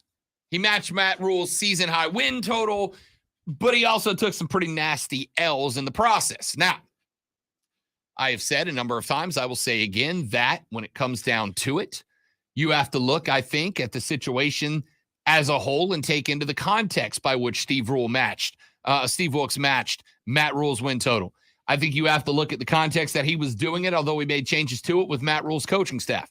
I think you have to look at the fact that although he made some changes to it, or at least changes were made to it, that he was doing it with the Matt Rule built roster. I think you've got to look at the fact that he took over a team that had a bunch of players on it that were not unified, did not seem to be on the same page. And since then has made the team, in my opinion, inarguably better than they were at any point under Matt Rule. Now, the most important aspect of that, the first step in that, the most important aspect of it, maybe definitely the first, is to what? Gel the locker room, solidify the locker room, get everybody on the same page. And it would appear that that has happened. Derek Brown, we talked about, has now not once but twice come out on national media and said that, quote, if you ask anybody in this locker room, we want Steve Wilks to be our next head coach. Yesterday, J.C. Horn, a guy that I genuinely believe is good enough to be a Pro Bowl caliber cornerback, maybe HOF level, if he can just stop getting hurt, retweeted the tweet of Will Kunkel from Fox News up there in Charlotte, who put up the quote from Derek Brown that said, for us to be able to have Coach Wilks again next year and finally have some stability around here, that's what it's all about. J.C. Horn retweeted that along with 2 yup emojis attached to it. So J.C. Horn has now also publicly expressed his desire for Steve Wilks to remain on board as the head coach of the Panthers. We have talked about, oh, by the way, another player who said that they are very much in support of his return next season, Sam Darnold, starting quarterback, has now come out, according to Steve Reed of the Associated Press, and said Wilks has done a great job with communicating with players and is very much in support of his return next season. Steve Wilks, if he beats New Orleans this weekend, will end his on-field interview at 500. 500. If we'd have said coming into this year that Matt Rule was going to be at 500, we'd have been like, okay, it's a step forward, right? Step in the right direction. Slow one, but a step in the right direction. Here is the ultimate situation that you have to think about. The ultimate situation you have to think about is this. Steve Wilkes is not Jim Harbaugh. He's not Sean Payton. But he is a guy who would be getting a lot of interviews around the league if Carolina does not retain him as their head coach. But how much are you concerned?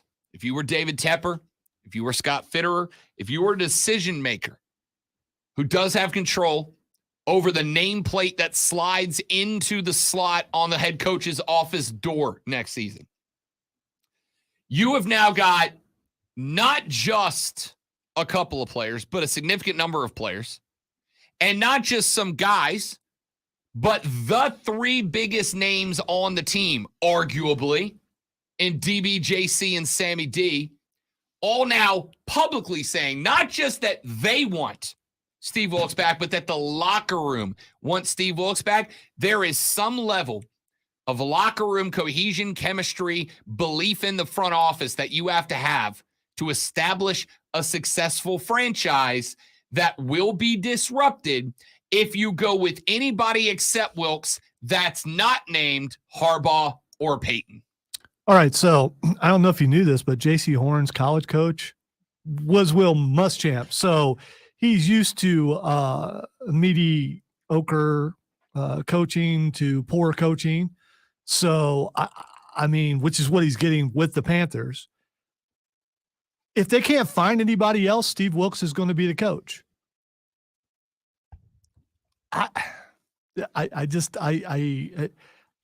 heard support of bad coaches before in the past. Well, I love that guy. He's great, but he's not winning. In the end, it doesn't matter how much the locker room loves someone. If you're not winning games, you need to move on and need to find someone who comes in that no one can stand, but you win the NFC South and you're competing for a Super Bowl.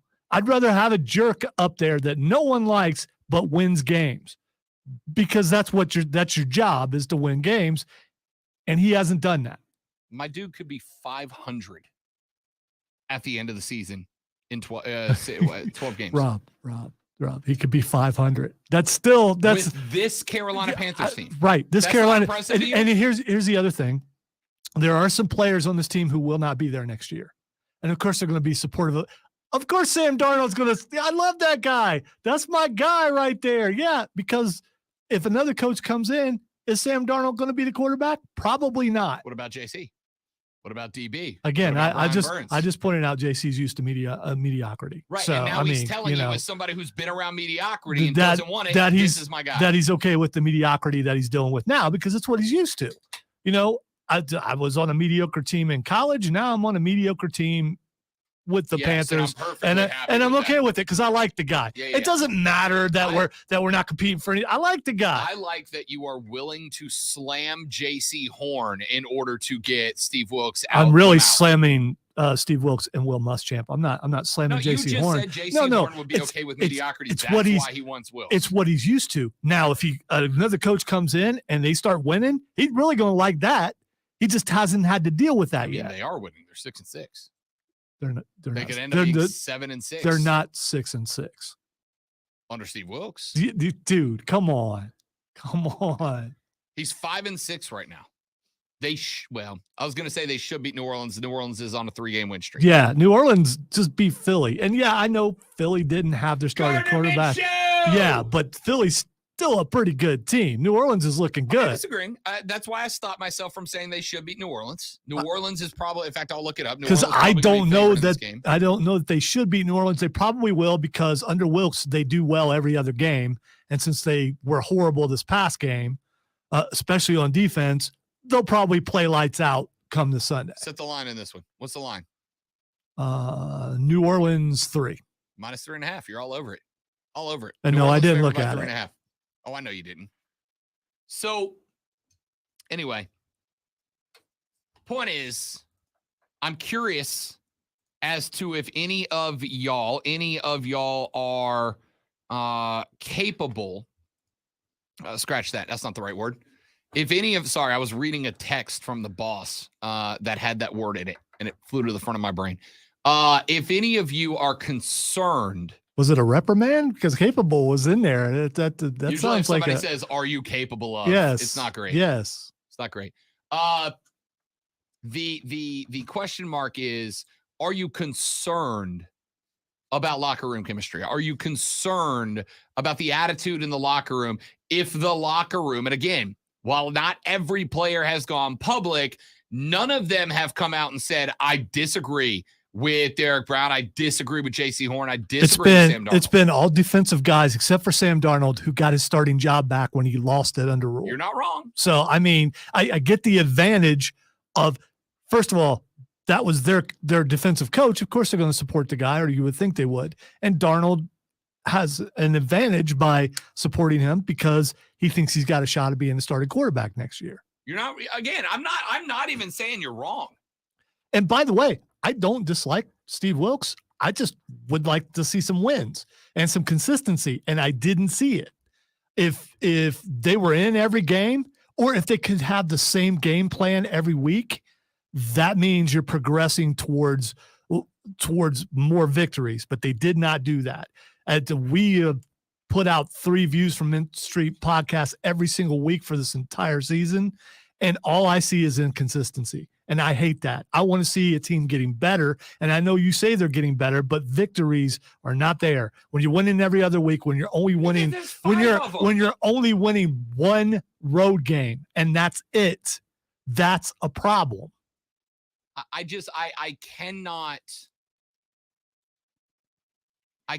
comprehend how you cannot comprehend that taking over Matt Rule's team and being a 3.5 point dog in a game that could make you 500 when Matt Rule was never even close. See, you're doing that. 6-6. He could be 6-6.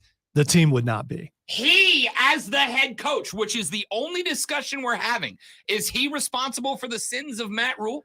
Should I be held responsible because, hey, the last host used to do this and the show was bad?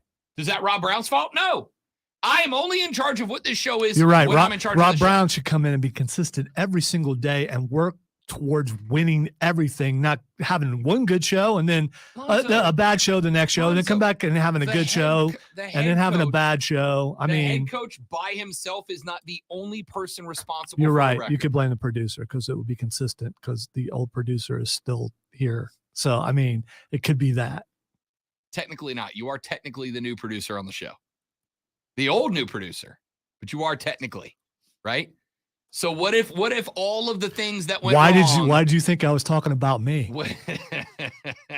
What if all the things that went wrong when Diesel was in charge, people came in here and went, oh, it's Alonso's fault? That's not how it works. Well, technically, as a manager here, and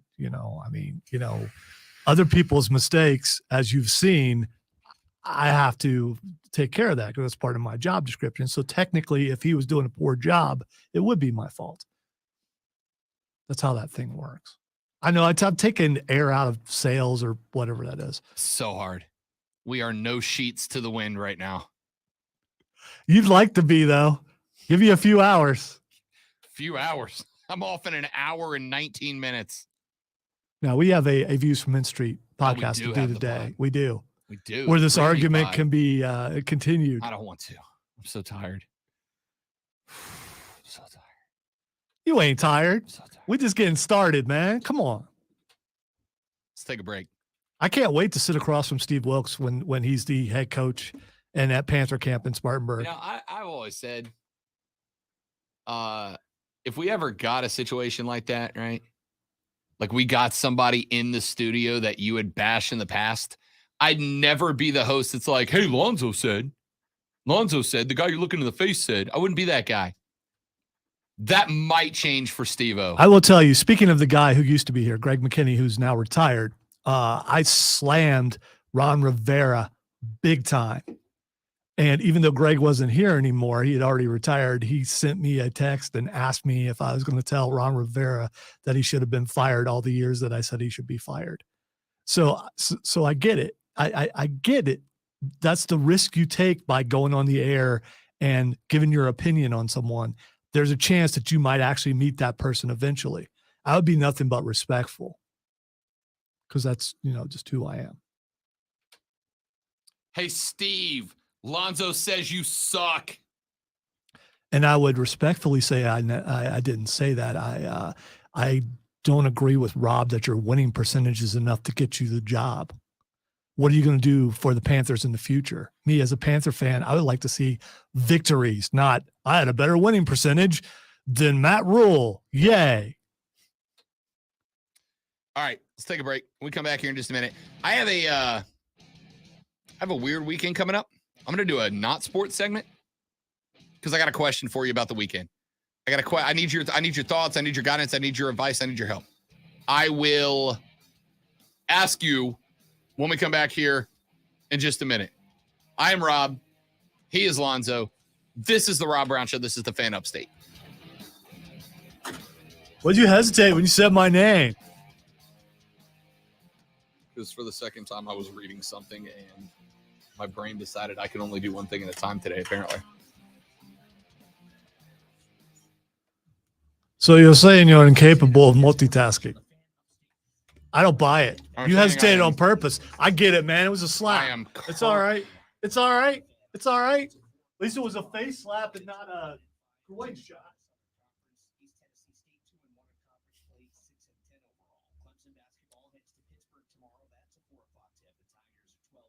Call HR, but you don't know who they are.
Created my own prison or whatever that is.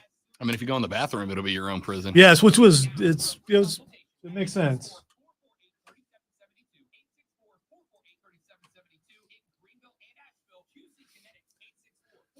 I should just go home and get rid of all my Creed CDs. I mean, I don't listen to CDs anymore anyway. I should take, because now anytime I hear Creed, I think of you. Can you take me higher? Scott Stapp sings like Triple H used to talk.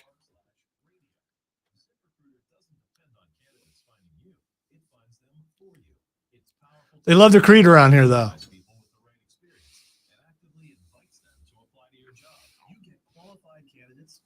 Musicians in Creed are awesome.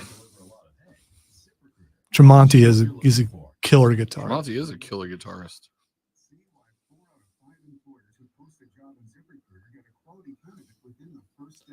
ZipRecruiter, the smartest way to hire. And right now, you can try ZipRecruiter for free. That's right, free at ZipRecruiter.com/radio. That's ZipRecruiter.com/radio. ZipRecruiter.com/radio. You have 3 ex-wives and your current trophy wife wants a life. Big Lou. Big Lou. He's like you. But he's only on number 2. Previous mistakes? If so, you need to call Big Lou at Term Provider, 800-700-6898. Big Lou is intimately familiar with your problems, and if you're 50 or 60 years old and in reasonably good health, a $1 million policy should only cost about $100 to $200 per month. Big Lou may have a solution for your previous policies as well. You may even save enough money to lighten the load on your new $1 million policy. Remember, call Big Lou. He's like you, except he's only on number 2. Call Term Provider at 800-700-6898. That's 800-700-6898. Okay, that's not what I expected when I clicked on that. Oh, well. In term life insurance that you can live with. Call Big Lou at 800-700-6898. 800-700-6898. So I wanted to see why something was trending, and I clicked on it, and all it was a bunch of anime pictures. I don't know why. It has nothing to do with what it was. It's weird. I once bought a Scott Stapp solo album at a Christian bookstore. I saw a Scott Stapp solo show one time.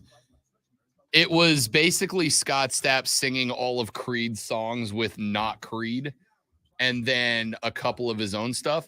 And I will simply say that Scott Stapp's behavior that evening, followed by Scott Stapp releasing a Christian album, is hilarious. That being said, I liked Creed. I know we made jokes about Creed. I loved Creed.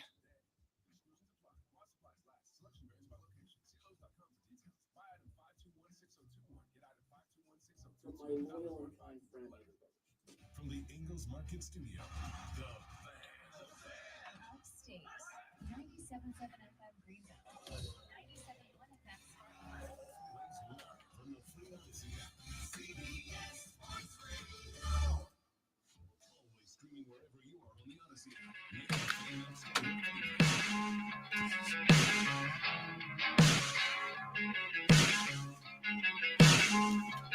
It's that song that has a Creed feel, and I didn't do it on purpose, but you know.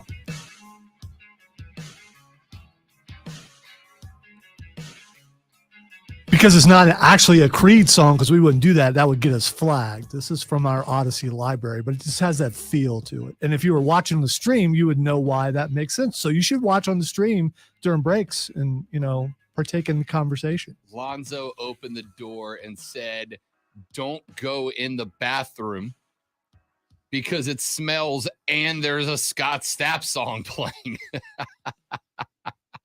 And then labeled it as my own prison. What's the name of the song? It's the Rob Brown Show. Right here on the Fan Upstate. How do I still have a job? All right. Welcome back, ladies and gentlemen. I have a question for you. This is going to be a very interesting weekend for Rob Brown, Lonzo, because it's a very uninteresting weekend. For the first time, and I cannot tell you how long, when I am done with work today, I have nothing to do until I have to be back here on Monday. No hockey, no football on TV this weekend outside of the NFL, right? Not really games that I have to be directly involved in, constantly tweeting and covering. I don't have any friend events. There are no party shindigs, get-togethers, or other. Wait a minute. You're Rob Brown. How does that happen? Well, they're happening. I'm just not going. For the first time in a hot minute, I got nothing to do. And I got to talking about that yesterday with the lady friend. Because I did prepare myself, because ordinarily when I tell her I have nothing to do this weekend, then I suddenly have things to do this weekend, right? If I say, hey, babe, nothing on Saturday, nothing on Sunday other than the Saints game, what do we want to do? It is, well, on Saturday, let's do this. And for the record, I'm not saying that as like, oh, my girlfriend runs my life. I'm saying I like doing stuff with her. So she's like, let's hit the antique store. Boom, let's hit the antique store. Last time we were at the antique store, I found a collectible Dale Earnhardt diecast. You know, the like 1/28th scale models that are accurate. $10. Rob, that's a the $75 antiquer. car plus. I found it for $10. I bought another sword, Lonzo. I will go do these things with her. I like doing stuff with her. But she said, How goes the Arsenal? I'm up to 6 now, I think. All right. Yeah. She said, can we just sit on the couch and just like binge watch TV all weekend? I said, you're damn right we can. Absolutely. So what I need from all of you,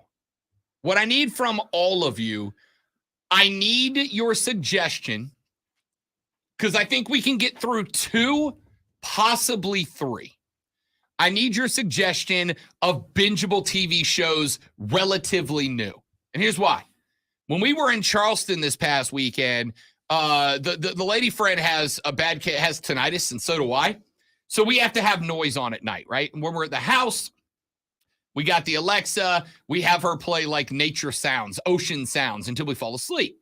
They didn't have that. We put on the TV. She started watching New Girl, which is actually a great sitcom with Zooey Deschanel and I can't remember his name, Nick something, but the guy who played old Peter Parker into the Spider-Verse. I love New Girl. It's a great show. And then I ended up over the last 4 days just binging all the way through New Girl. So now I'm on to we need a new series. Yellowstone is off the list for the weekend. Not because I don't want to watch it. I do want to get caught up on it. But it's off the list because she is done with Yellowstone. She is completely caught up with Yellowstone. So she's not going to watch it again. We got to find something new. The 2 spinoffs, prequels of Yellowstone, 1883 and 1923, those are both on the list of shows I want to watch. Sam Elliott is in 1883. I'm watching it, right? But outside of that, I need to know for a lady friend who said, let's just sit on the couch and binge watch TV this weekend, and a Rob Brown that for the first time, and I cannot tell you how long, has nothing to do over the weekend. I need your suggestions. I have some for what to do. I have a couple. Fire away. First of all, Titans. We're on season 4 of Titans. Okay. I don't think you've watched that yet. I have not. I know it's superhero, but it's very edgy and it's very adult and there's a lot of blood and stuff. So right up my alley. Also, Doom Patrol, which is basically Deadpool in DC. Big fan. That you would really enjoy. And also The Upstate Pulse, which is 7 to 9 p.m. Yeah, I'll watch tomorrow that night. So you can watch that too. I may just come in and be on the show. Well, you could do that. That door's open even after the trombone. That door's open forever. People are like, what the hell? Just go watch the Christmas episode. But I really think you love Doom Patrol. Yeah. Titans might take you a little bit to get into, but Doom Patrol right away. The first bad guy is inside a donkey's butt, I think, if I recall. So High on Life, it's on that level. Love it. Doom Patrol is. It's a great game, by the way. Fun game. Texter says, screw binge watching. Come to Beach Mountain near Boone and go skiing, snowboarding with us. We're headed up now for a weekend of drunken slopes. That's from Bo. Bo, appreciate the invite. I am relatively sure that if the lady friend said, I want to spend a weekend in pajamas on the couch, that I'm not going to get her to go snowboarding in Boone for a couple of hours. I'm not above asking, but I'm pretty sure the couch is going to be the only place where my posterior is located. So far, let's see. Steven has added Maverick, of course, Black Adam, Doom Patrol, and National Treasure. Isn't there a new National Treasure show based off the movie? There is. I haven't watched it though. I think I'd rather just watch the Nick Cage movie. Yeah, again. it's female led and there's no Nick Cage. So I mean, the female led I don't care, but there's no Nick Cage. There is a trailer for a new Nick Cage movie. Everything's better with Nick Cage. There's a new trailer for a new Nick Cage and movie. I still haven't gotten around to the Nick Cage movie where he plays Nick Cage. You've got to watch Renfield. Trust me. I will. Texter said, watch Wednesday on Netflix. I actually already have binged Wednesday. Texter, appreciate the suggestion. It's written for young adults. I just got into, can I figure out the mystery first? And I did. All right, let's take a break. Text me, 71307. Text me your binge TV suggestions right now. I have got 1883 and 1923 on the list. Zoe's added Titans, Doom Patrol. Texter added Cobra Kai and Ozark to my list. Tell me what I should watch next on the Rob Brown Show with the Fan Upstate. James says Titan is great. Roger said Ozark. Yeah, Titans did a mid-season hiatus thing, and it's just like, are you kidding me? Courtney's watching, as I mentioned, Yellowstone right now, and they just took they had a mid-season finale I'm like, why would you have a mid-season finale? That's basically what Titans Yeah. just did, and it's Mid-season finale. it's so 1987 TV. We don't do that anymore.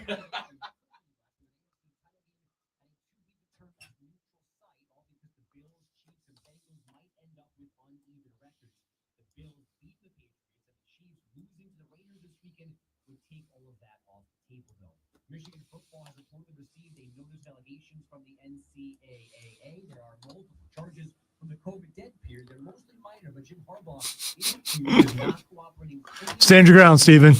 This on the heels of Harbaugh and the school issuing a joint statement yesterday to dismiss those NFL rumors. The Celtics bouncing back from that ugly loss at OKC with a 124-95 rout of the Mavs in Dallas. Jason Tatum, 29 points, 14 rebounds, and 10 assists. Top-ranked Purdue bouncing back. Its first loss of the season with a 71-69 victory at number 24, Ohio State. I'm Andrew Burge. Hey, it's DA. Be sure to listen to CBS Sports Radio at home. Ask Alexa to play CBS Sports Radio.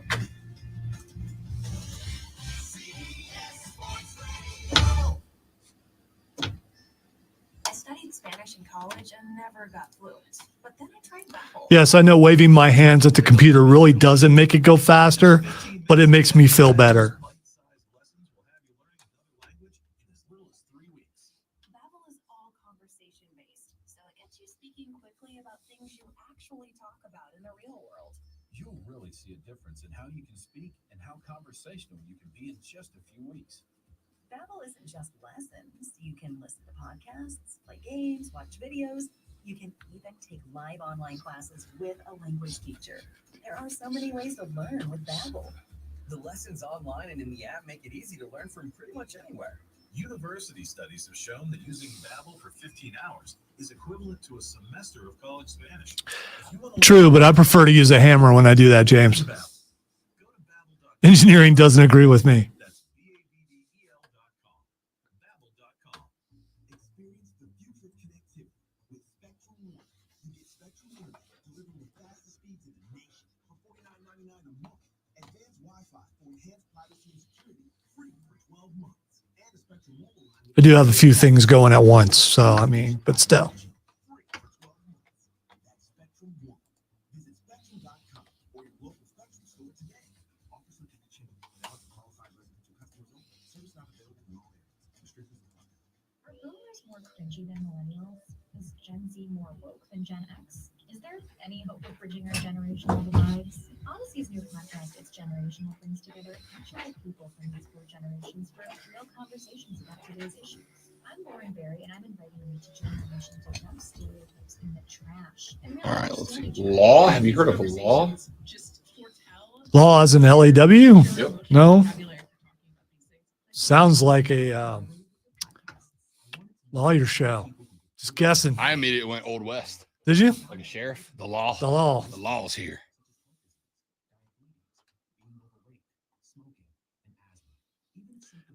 I made sure I didn't suggest anime because I know you're not, you know.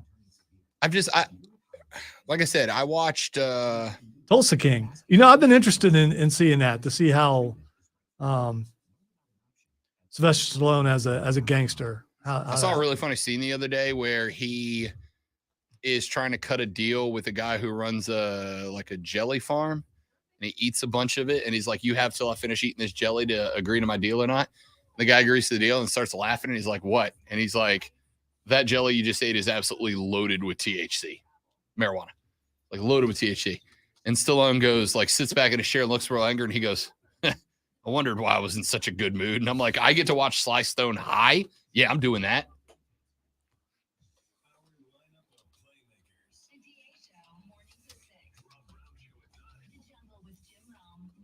I still have that problem where should I binge watch something or should I play a game? And it always, I mean, we did watch 2 more episodes of Willow, but if you didn't watch the original movie, you probably won't, it won't have the same feeling to it.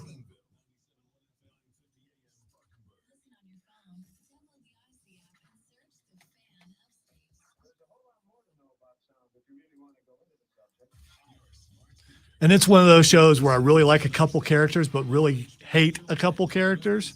But luckily, the ones I like outweigh the ones I don't. Don't you hate when one of the leads, you just kind of want to see them get taken out? I mean, it's that kind of show, so it could happen.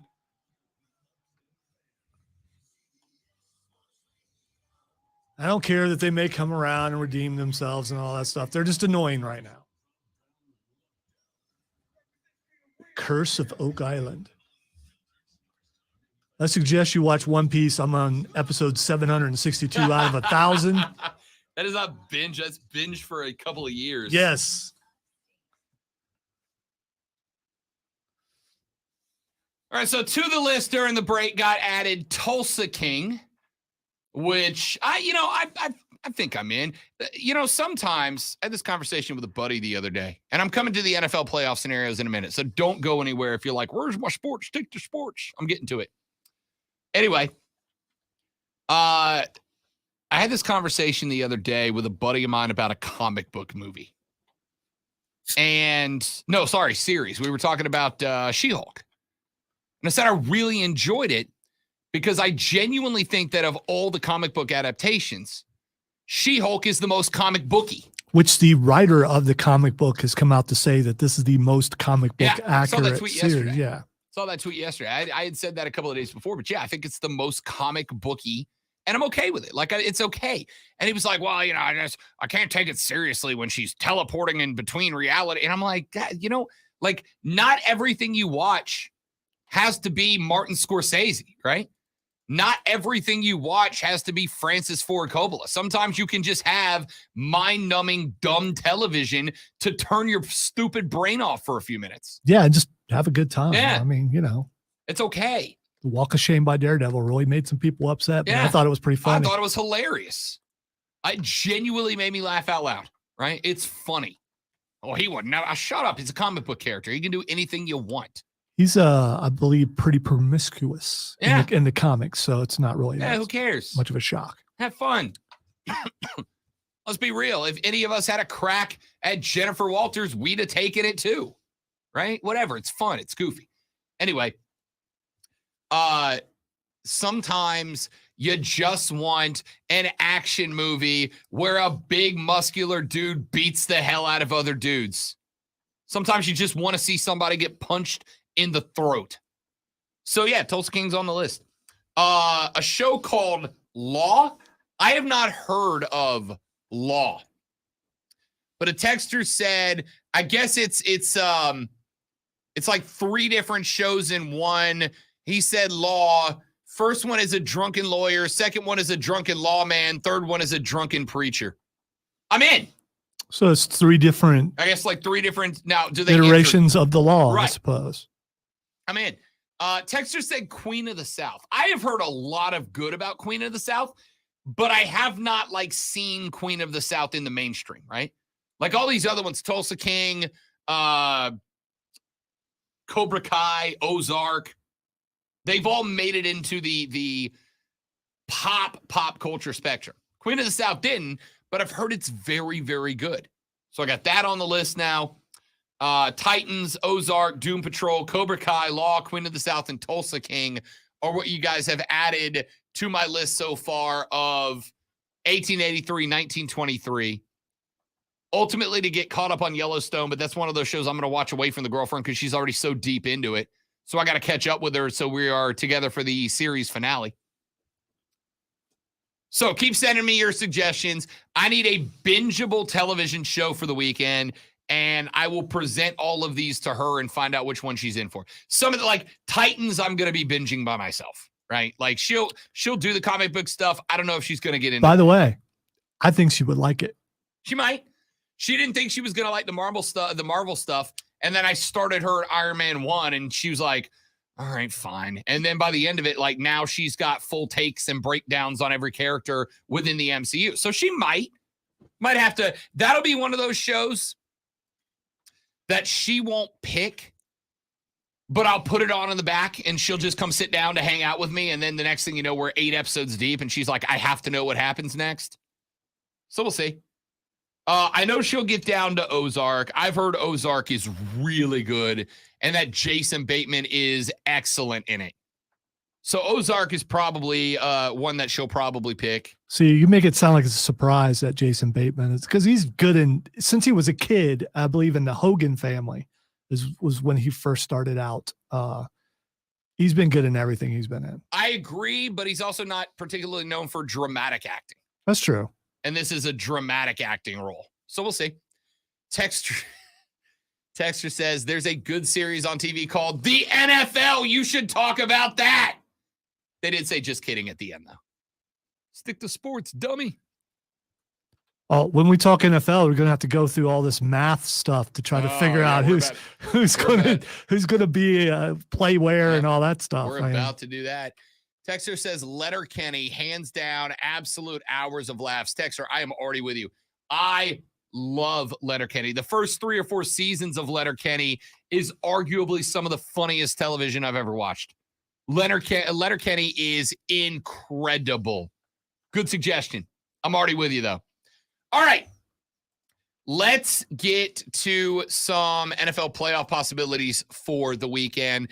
Let's start over in the NFC, where the number 1 seed is still up for grabs. Number 1 seed up for grabs, in contention for it right now, the Philadelphia Eagles, who have the easiest route to the 1 seed, which entitles them to the only bye and home field advantage throughout the playoffs. They will clinch with either a win or tie versus the New York Giants. If they lose to the Giants, they will clinch with a Cowboys loss or tie at the Commanders and a 49ers loss or tie versus the Cardinals. The 49ers can still clinch the first round bye as well. They will need 2 results. They have to beat Arizona, and they will need the Eagles to lose to the Giants. Dallas is still alive as well. Dallas can clinch with a win plus an Eagles loss plus a 49ers loss or tie versus Arizona. Those are the 3 teams that are up for grabs. Of course, that also means that the NFC East is in play. The Eagles can clinch it with a win or a Cowboys loss. The Cowboys can clinch it with a win and an Eagles loss. The Philadelphia has an or, the Eagles have an and. As far as the number 7 seed, which is still up for grabs, the last playoff spot, the Packers are in if they beat the Lions. That's all they got to do. They beat Detroit on Sunday night. They're in no matter what happens earlier in the day. The Lions will have to win at the Packers and have the Seahawks lose or tie to the Rams, or they can tie the Packers and have the Seahawks lose to the Rams, or tie the Packers and have the Rams Seahawks also tie and the Commanders win versus the Cowboys. Effectively, for Detroit, you have to win and see Seattle lose to the Rams. That happens, you're in. Both those things are a possibility. Sure. The 7th round, the 7th seed, pardon me, the 7th seed, I think, might be more compelling than the number 1 seed in terms of this weekend, right? Philly wins, they're in. Detroit has to beat Green Bay. Green Bay wins, they're in, but Detroit has to beat Green Bay. And then we all look at 2 other games that could have an impact. And Detroit has to, a dome team has to go to the frozen tundra and play Green Bay at home. Yep, that is correct. The Eagles have their divisional rivalry in the Giants. But Detroit will also know, I mean, if they need to win or not. Correct. I mean, because they'll know because the earlier game. Detroit comes first. So Detroit has to go out and beat because not Detroit, the Seahawks, who, by the way, the Seahawks can clinch as well with a win versus the Rams and a Packers loss or tie to the Lions. They can get in as well. So if the Seahawks win, Detroit has to win. Green Bay wins, and they are in. So they're coming for blood no matter what, unless, either way. Well, the Lions have to win. what I'm saying is the Detroit Green Bay game is the Sunday night game. Yep. So they'll already know the results of everything before they play, and you can hear that game right here on the Fan Upstate. let's also take a look at the AFC. The number 1 seed, which is the bye plus home field advantage. And by the way, we do know that the Bills-Bengals game is officially canceled. How is that going to play out? We don't know yet entirely. The owners are still meeting to discuss how they're going to handle this. And there have been discussions that have gone as deep as if the Bills aren't the number 1 seed and they end up in the AFC title game with Kansas City, that game could be played at a neutral site, Indianapolis, which is roughly halfway between the two fan bases. There are coin flips that have been mentioned to see who gets the 1 seed, et cetera, et cetera.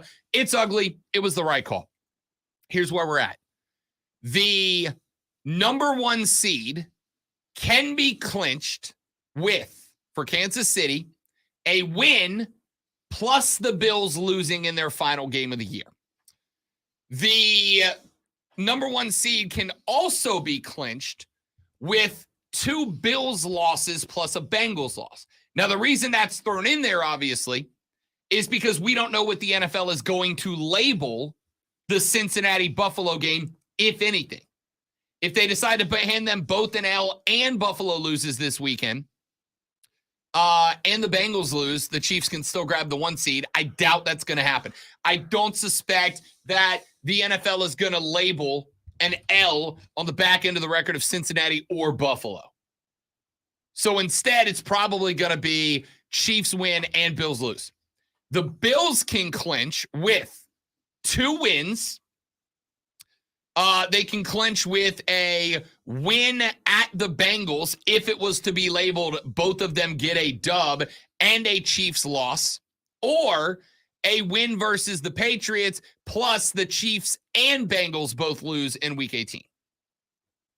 The Bengals can clinch only if the NFL awards them a win for that game against Buffalo, which, again, unlikely to happen. But if they label that a win and they win this weekend and the Chiefs lose, Cincinnati could grab the 1 seed in the bye.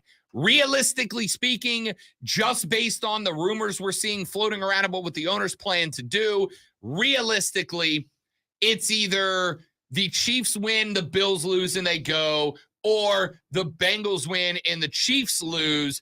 If they both win this weekend, IDK. It's up to the owners.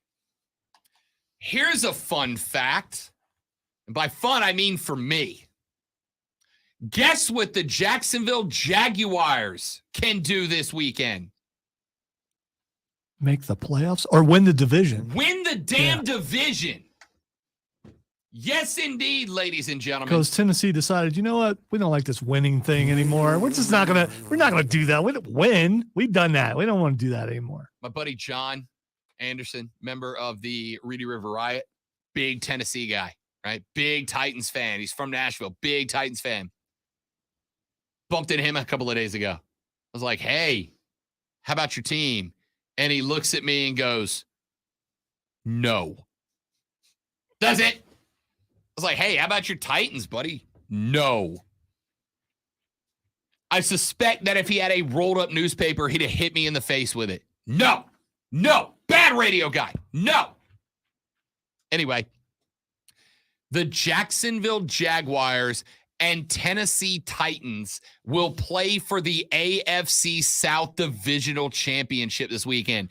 If Jacksonville gets the dub or a tie, they will win the AFC South. Gosh, it's almost like Herb kind of was the problem. How about that? Almost the same team. Maybe less talented because remember, Laviska Shenault's not there. He's in Charlotte. Almost the exact same team is going to win the division with a plus 500 record this year. I mean, good for Jacksonville, but the reason why they're there is because Tennessee played so badly the last few games. It's also true, but they did what they needed to do. Jacksonville could have lost one more game and not been playing for the division this weekend. Tennessee must win. The Jags can win or tie. The AFC North is up for grabs. The Bengals can clinch it with a win over the Ravens, or the NFL labeling the game against the Bills a win or a tie. Is Lamar playing? Don't know. I don't think Lamar is playing, but the other thing is with what the Bengals witnessed, how are they going to play in this game too? Let's see. According to what is this? Outkick. Lamar Jackson is not expected to play in the regular season finale, has not played since December 4th. Obviously, the Ravens have been struggling since then, which makes his free agency discussion a lot more interesting this offseason because there will be teams taking a look at him, but will teams be scared off for the injury? And will Baltimore be more or less likely to sign him to a fat contract because of the injury? We'll see. But the Bengals can claim the AFC North with a win over Baltimore, or the NFL labeling their game against Buffalo a win or tie. If they decide to call it a tie, then then Cincinnati wins the AFC North. The number 7 wild card is up for grabs still. Here are the teams that can clinch it. New England at 8-8 can clinch with a win at the Bills or a Dolphins loss versus the Jets and Steelers loss versus the Browns and Jags win over the Titans. They have to either win outright over Buffalo or they have to have 3 other games go their way. Dolphins lose to the Jets, Steelers lose to the Browns, and Jags lose to the Titans. The Dolphins can clinch the division with a win over the Jets and New England losing to Buffalo. That is a very likely scenario. Miami can beat New York and Buffalo can beat New England. But obviously, not that it makes you feel gross to talk about, frankly. What impact mentally does the DeMar Hamlin situation have on Buffalo? If their heads ain't right? And pregame, there's going to be a whole bunch of DeMar Hamlin stuff. Right. And that's what I was saying about Cincinnati as well. I mean, both the teams that were out there and witnessed a player being resuscitated, it's still got to be in the back of your mind when you take the field. So, yeah. If Buffalo's head ain't right, they could absolutely lose to New England. If they lose to New England goes into the playoffs. If they beat New England, the Dolphins can get in if they beat the Jets. The Steelers can still grab the 7 wild card, shockingly enough, but it's not going to be easy for them. They have got to beat the Browns, and the Dolphins have to lose to the Jets, and the Patriots have to lose to the Bills, which is none of those individually are unrealistic. All 3 of them, you start to get a little hairy. And if the Jags lose to Tennessee, they can still be the 7 seed if the Dolphins, Patriots, and Steelers all lose as well. So there's your playoff scenarios going into the weekend, but I think a lot of it is going to come down to what does the NFL decide to label the record of Cincinnati and Buffalo after the DeMar Hamlin situation on Monday night. What does the NFL decide to label that game? Do they both get a win? Do they both get a loss? Or do both of them tie? Is it a tie? Or do they not add it to the record? And if they don't add it to the record, how do you decide, right? Because it's not just Cincinnati and Buffalo in there, but it's also the impact that Cincinnati and Buffalo have on all the other teams, including a fistful of teams looking for that AFC playoff 7 seed. All impacted, right? It's going to be interesting. Texture says, what seed is that Saints led by Dennis Allen team getting? Same one as Carolina. I mean, what are you mad about? We have a better record than you. Like, why are you talking smack? Now, if you sweep us this weekend, next Monday, you can have more fun. But we'll see. Let's see. Texter said, I had another good text, but now I can't find it. Oh, well. Texter says, Goliath, drunken lawyer, 10-star drunken lawman, righteous gemstones, drunken preacher. My other text got broken up. Oh, I got you. Okay. So you're saying 3 different shows that you have all partnered together. By the way, Righteous Gemstones is hilarious. Hilarious. If you're in the right mindset. Some people just won't be. but it is about a family that owns a mega church and has made millions upon millions of dollars by being in charge of a mega church. It's freaking hilarious. It's got Danny McBride. It's got John Goodman in it. Phenomenal. Very funny. All right. I haven't liked John Goodman since he lost all his weight. He just doesn't look right. You know, some people were made to be fat, and I think he's one of them. Do you do you disagree? It just doesn't. Tell you the first time that it really caught me was in the King Kong Skull Island. In Kong Skull Island, when he was in that movie, and he showed up and he was really thin but wearing a suit, and I was like, damn, John Goodman. Way to go. Yeah, but his head is designed to be around He big do got body. a big head. Yeah, so he do got a big head. All right, let's take a break. We'll come back here in just a minute. Got a few more things that I want to get in here before we call it a day. We'll run through a few different stories on the backside, including Vince McMahon unretiring. He is back with the WWE, but it might not be as bad as some people think it is because of the role he's coming back in. We might get into that for a minute. Another Muschamp guy hits the portal. We can talk about that. Your NFL Hall of Fame finalists are out. Steve Smith Jr. is not one of them. He did not make the list of finalists. Very interesting. All that more coming up on the Rob Brown Show in the Fan Upstate.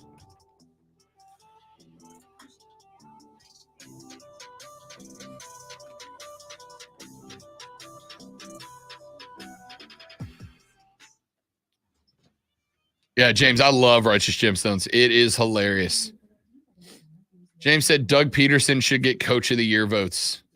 Honestly, yeah. I don't disagree. Yeah, I haven't started Bel Air yet because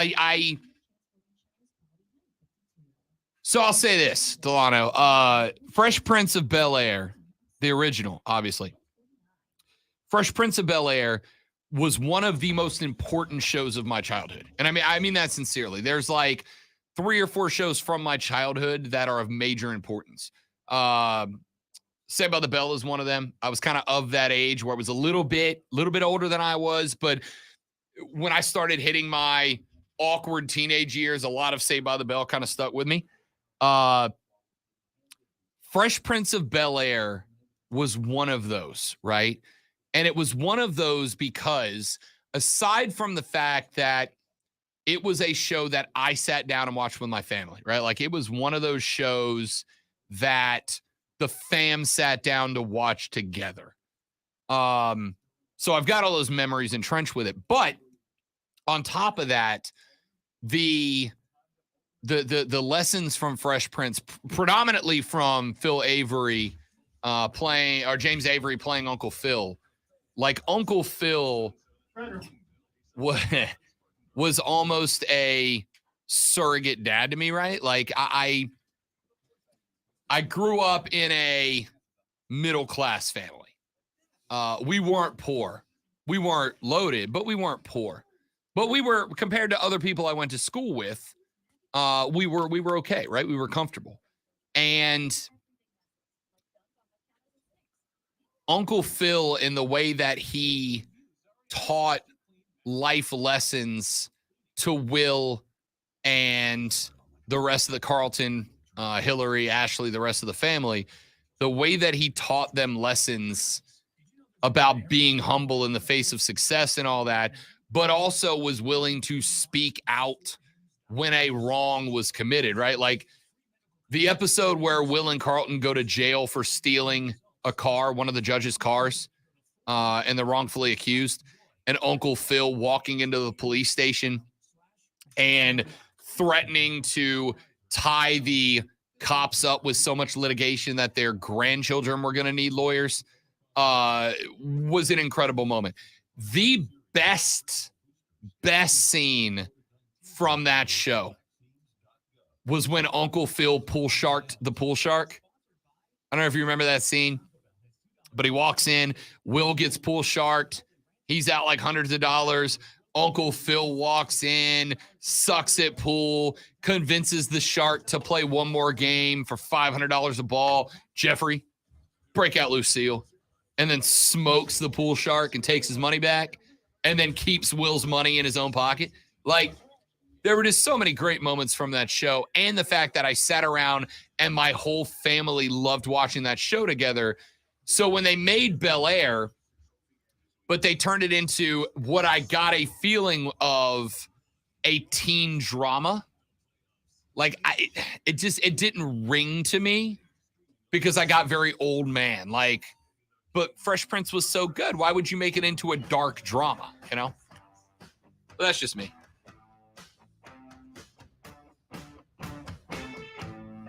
The Rob Brown Show rolls on right here on the Fan Upstate. Rob Brown, the Great Malonzo, and you. 844-FAN phone, 844-326-3663. If you want to jump in here before the end of the radio broadcast, now is your opportunity to do so. Hey, Rob, Lonzo. did you know that we have a bunch of wonderful play-by-play coming up this weekend? Sure do. Right here on the Fan? Not only have I mentioned the schedule, I'll do it again. I'll do it again. Starting tomorrow, we go wall-to-wall play-by-play all the way through tomorrow afternoon, all the way through Sunday. Tomorrow, pregame, 3:30, tip-off, 4 o'clock, as your Furman Paladin basketball team takes on East Tennessee State. Dan Scott and the boys will have you pre-gamed at 3:30, tip at 4. Then on Saturday night, Jacksonville takes on Tennessee in the National Football League. That slowed down Chris Berman. That game, ladies and gentlemen, is for the AFC South crown. If Jacksonville wins or ties, they get to go to the playoffs as a divisional champion. If they don't, and Tennessee wins, the Titans will grab the AFC South crown, and Jacksonville will be hoping and wishing and praying and dreaming for the 7th spot. Wow. Did I get those in the right order? I don't know. It's a really old song, though. Yeah, I think I got it right. All right. After Jacksonville, Tennessee, here on the Fan Upstate at 12:30, that is Saturday night. Coverage starts at 8. Then on Sunday, here on the Fan Upstate at 12:30, a playoff implicating game. Miami versus the Jets. Coverage at 12:30. Immediately after that, an NFC East battle with playoff implications as Dallas takes on Washington. Coverage at 3:45. And then Sunday night, the last NFC playoff spot will be determined when Detroit and Green Bay get it on. Coverage at 7:30. All that here on the Fan Upstate. And then if you're looking for Carolina Panther football, our sister station, Classic Rock 101.1 Classic Rock 101.1 WROQ, your home for Carolina Panther football in the Upstate. Is that a Stoneman impersonation? No, that's just generic dork radio DJ. I was going to say, because that wasn't a very good one. You're not cool enough to do Coming that. up after the Doobie Brothers, we've got the Allman Brothers, then the Righteous Brothers, all the brothers. I don't think they play the Righteous Brothers. That's like, they do play the Doobies. The Righteous is like, Bro, is Unchained Melody the greatest wedding song of all time? It's a very good song. It's a legendary song. I think You Lost That Loving Feeling is better for me. But Not as a wedding song. I said as a wedding song.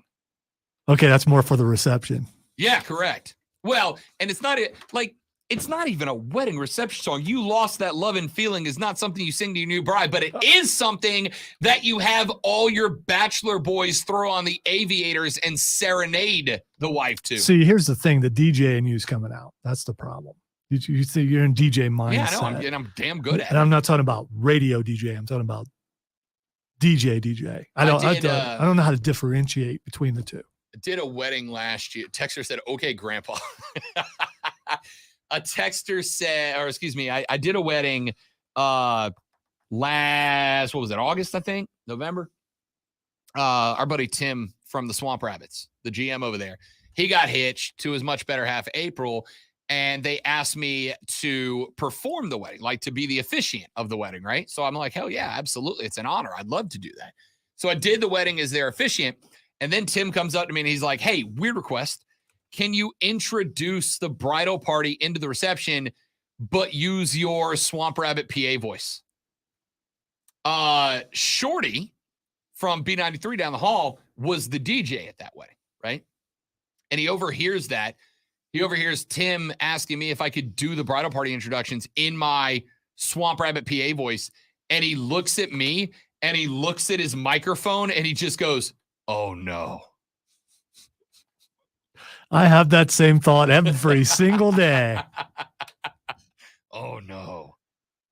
Anyway, Sunday night, Detroit versus Green Bay. If you're looking for Carolina Panther football, 101.1 Classic Rock WROQ will have the Carolina versus New Orleans Saints game. Coverage starts at noon, kickoff at 1, live and only on Classic Rock 101.1. You know, you keep that up, you're going to get job number 29. I know, right?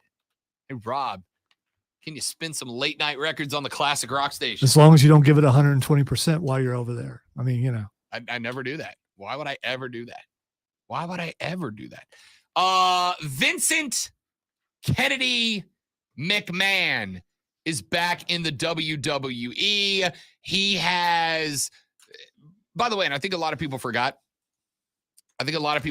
that despite the fact that he retired, that he still owned the controlling majority of WWE shares. It was still his company, right?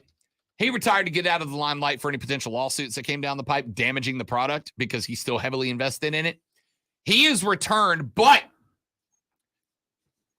in the very best of news, from his initial social media post and press release,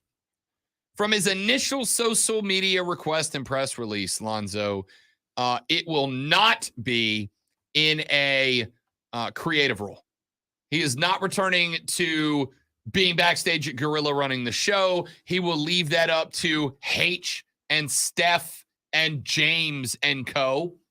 But instead is basically returning in a business-only format. That is to say, as WWE gets set to negotiate some new television rights over the next year or so, Vince is going to get back in the office, but only allegedly in a business sense. My question is, does his egomania allow him to only show up and work the numbers in an office? How long is it before we get a dirt sheet report that Vince was backstage for Money in the Bank calling the shots again? That's the scary part, isn't it? Because the product has been so good since he stepped down. It's been for a decade. You got to hope and believe, even though it's hard to even say believe, that he understands that. I understand him coming back for this, because who do you want in a negotiating table? From what I can tell, he built this empire. So as far as TV deals go or selling the company, I guess that's the guy that you want doing it. But once he's back in, he's back in.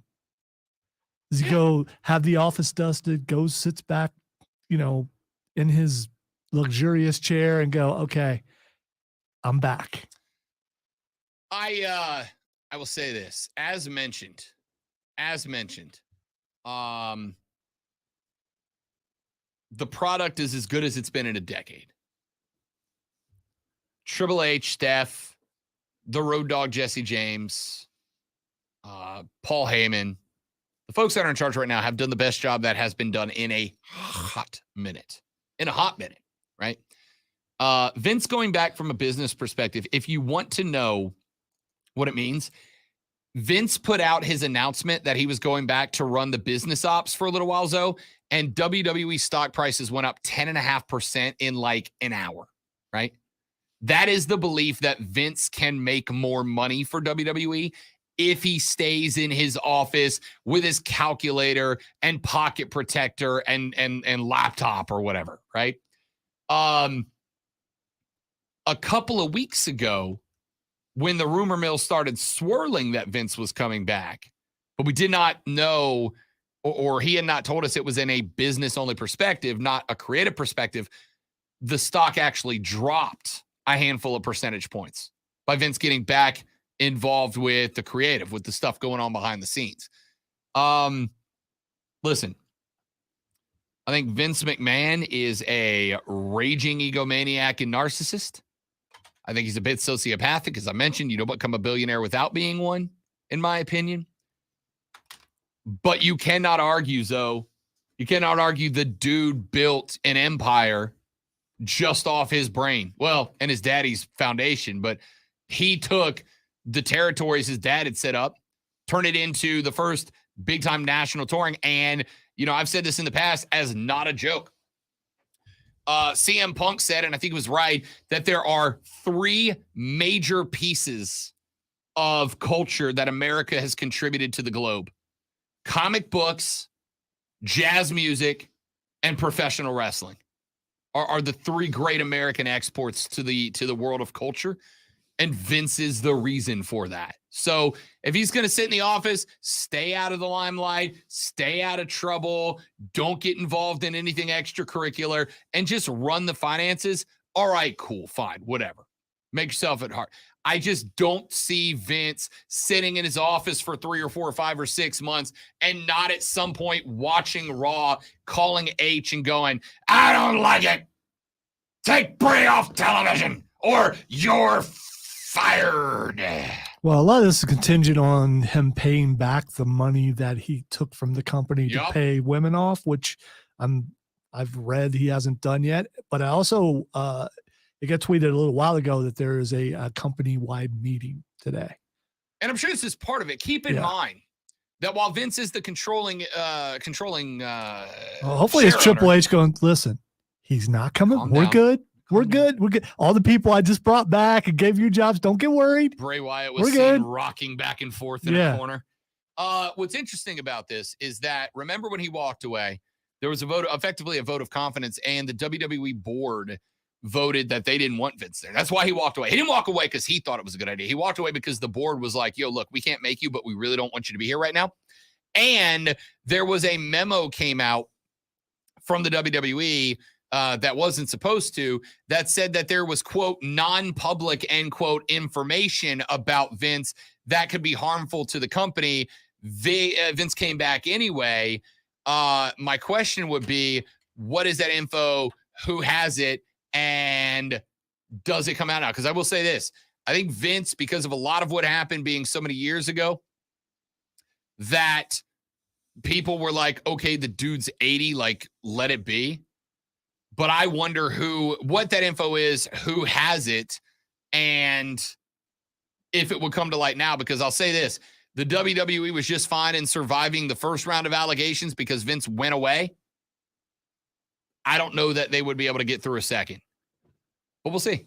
We'll see. Is it too big to fail? All right. What else did we have? I had a couple more things I wanted to get in today. Let me scroll down my show prep here. Oh, yeah. We talked earlier about Clemson football, right? The message board commenters are lighting up Dabo in the football program right now. You know who they're not lighting up right now? How about Clemson basketball? Wednesday night, 68-65 win over Virginia Tech. Clemson is now 4-0 in the league. Their best start since the 95-96 team opened ACC play with 5 straight wins. The Tigers have a chance tomorrow when they are at Pittsburgh to move to 13-3 overall and move to 5-0 in the ACC, the best conference start since the mid-90s. Y'all, I was 10 years old the last time this happened. I saw an article yesterday. I'm not entirely sure who posted it, but I saw an article yesterday that said something to the effect of the best thing that could happen to Clemson basketball would be missing the tournament this year because it would force Brad Brownell out. Finally, Lonzo, the dude's about to go 13-3 and 5-0 in the conference. Like, I understand that you have been disappointed the last couple of years. I understand that the last couple of years have not reached up to that bar, to the potential. Is he heading for his Frank Martin moment? Is that what we're about to see? If he is, you let him have it, right? This team right now, in terms of the ACC, is good. It's good. They are 4-0. The only other 4-0 team in the ACC, by the way, right now, Lonzo, is Pittsburgh. One of those two teams will take their first ACC loss Wait, Saturday night. Not North Carolina, not Duke. UNC and Duke are both 2-2 in the conference to open the year. Wow. Duke, of course, the other night, as we mentioned, missed their first 13 field goal efforts and got beat by NC State in the worst drumming they've taken from the Wolfpack ever. Miami's 4-1, Syracuse 3-1, Virginia, Duke, UNC, Wake, Boston College, and FSU are all 2-2. NC State 2-3. Va Tech is 1-3. Georgia Tech 1-3. Notre Dame and Louisville are 0-4 in conference. If Brad Brownell beats Pitt this weekend, if Brad Brownell takes this team to 5-0 in conference, 13-3 overall, 8-0 at Little John, and improves to 3-1 on the road, I think, theoretically, you kind of got to stop with the dismiss Brad Brownell talk right now, right? If Duke goes 5-0 to open conference so play, after saying all the stuff that you said about Dabo earlier from the message boards, you're telling the basketball people that they, I don't know. I mean, again, best season since 95-96. How many tops in the ACC? How many Clemson fans notice? That, you know what? That's a very good question. That's a sincerely good question. Your basketball team is undefeated in conference, a very good conference. Not as good as it used to be, but a good conference. Your team is 12-3 overall. They are undefeated at home. They are 2-1 on the road. They have the other two losses they've had were both in tournament neutral site play against a couple of good teams. How many? You know what, Lonzo? I want to know the answer to that. Before 3 minutes ago, how many Clemson fans knew that your team is undefeated in conference basketball, is 12-3 overall, and as of right now, is the number one ranked team in the Atlantic Coast Conference? How many of y'all knew that? How many of y'all care? I'm genuinely curious. I will say this. What is interesting is despite the fact that they are, as of right now, the number one team record-wise in the Atlantic Coast Conference, sitting at 4-0 and 12-3. It is 4-1, 13-2 Miami. It is Virginia, ranked just one spot ahead of them at 11. Virginia is 2-2 in conference, 10-3 overall, and they are currently ranked up there. How many of y'all knew that? Just curious. The basketball rankings have got to stop. This early, they've got to stop. Give us like 2 weeks of conference play, because y'all don't know what the hell you're looking at when you go off or preseason, pre-conference season basketball. Texter said, I have been watching this bleep poor basketball program for years. Right. Are you watching them this year? Are you paying attention this year? Are you watching a team? They do have the loss on the road at South Carolina, but that was a G.G. Jackson coming out party.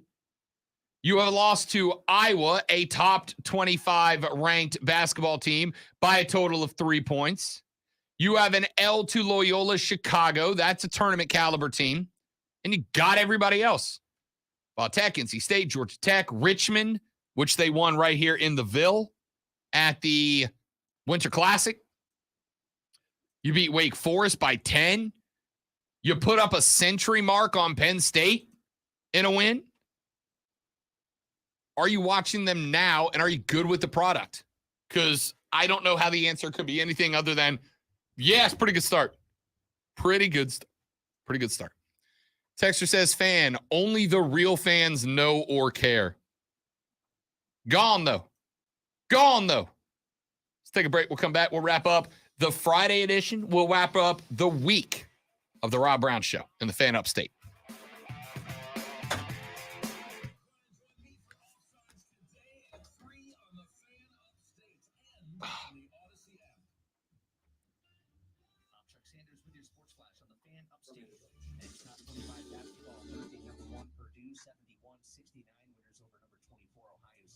Boilermakers are 14-1.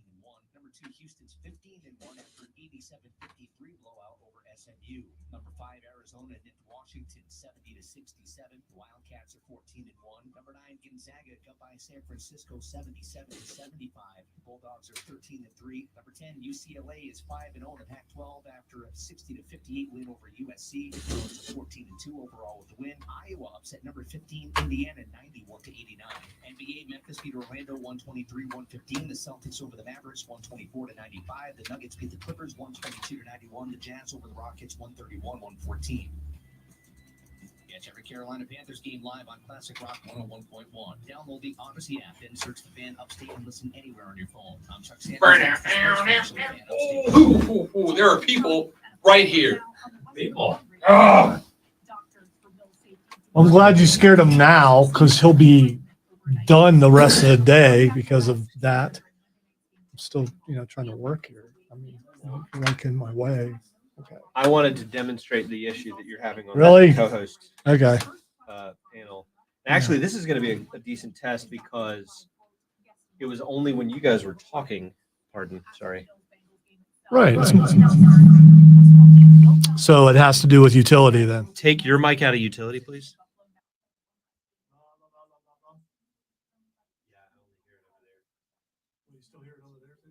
Well, his mic is still in utility, right? And I can hear faint echo.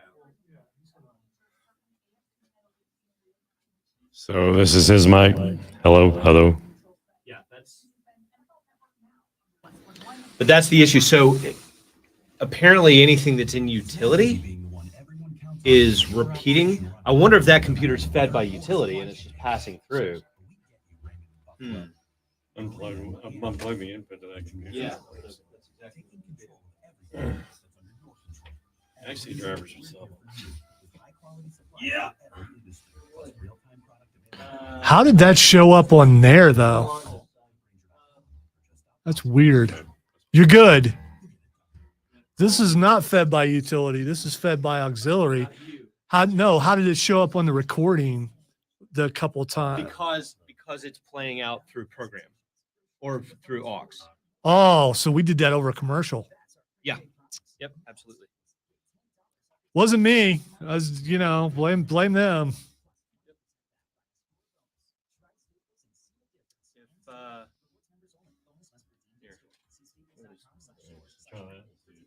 What are you doing? What are you messing with? No, we're good, man. We're good. I know what it was playing over. We're good. We're good. What if I say no?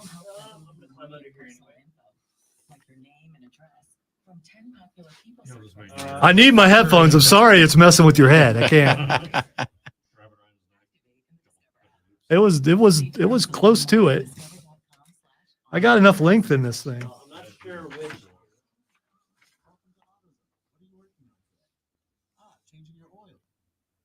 Oil change is a great way to get more MPGs. Right now. Yeah, this is fed by Axia. There's Axia running straight into here. I can just pull that out. If we lose you on the internet, well, it might be too late. I mean,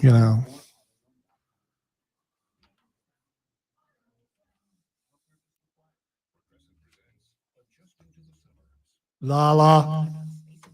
Still on there. La la la. I thought that would fit well on the Progressive commercial, Did you do that on the air? Yes. It's necessarily on the air. This Oh, yeah. Kind of like what we were trying to explain to Mark the other day. I mean, I can plug. Again, they're not running anything to. They're not running audio to this computer. Well, yeah, it's an Axia adapter. It's the sort of traditional setup of the Ethernet cable to. No, I'm pretty sure it goes to a node over here. I mean, I didn't trace it out, but I should be able to. Look. It should be off. It should be one of the analog outputs.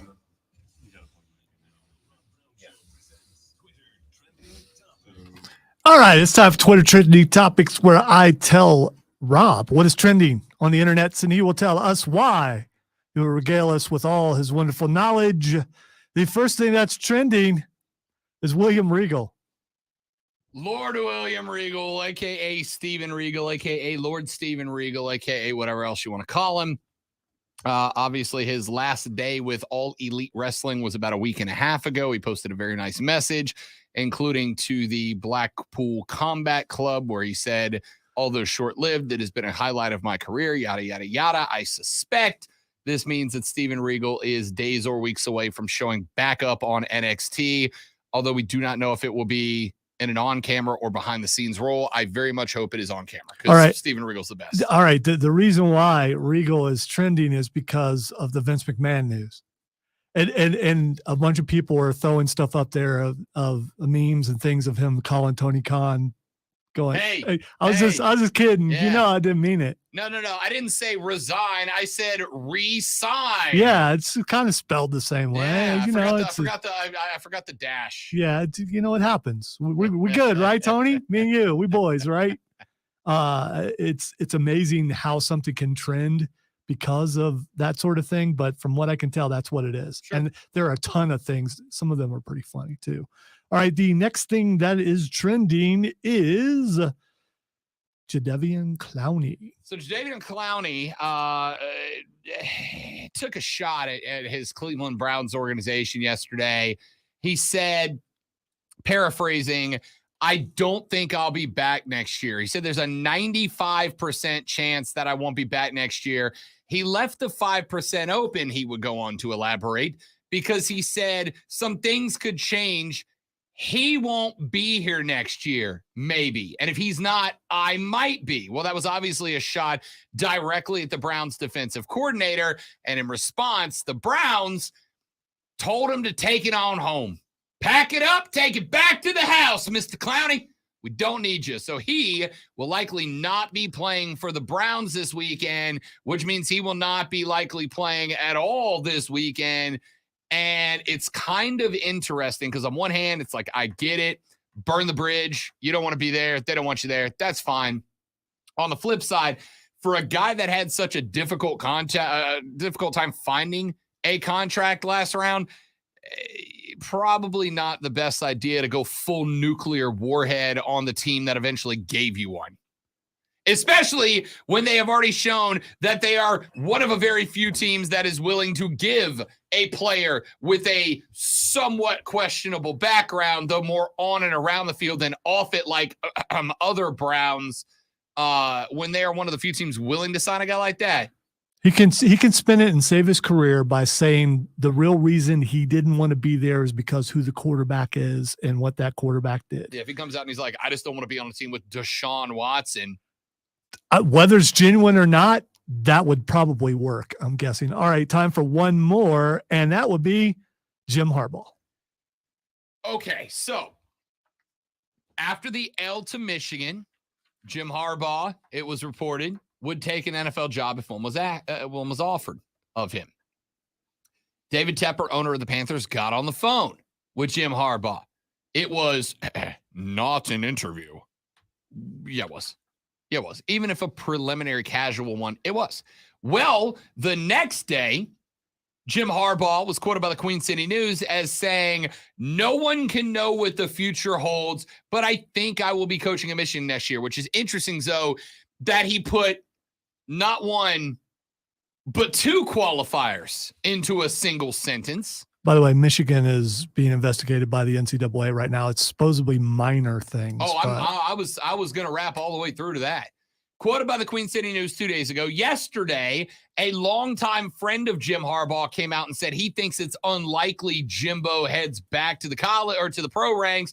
And then yesterday it came out that the NCAA is investigating Michigan for minor infractions, but including contacting recruits during the COVID-19 dead period, which would be a big slap on the wrist, and Jim Harbaugh could end up with a multi-game suspension handed down by the NCAA.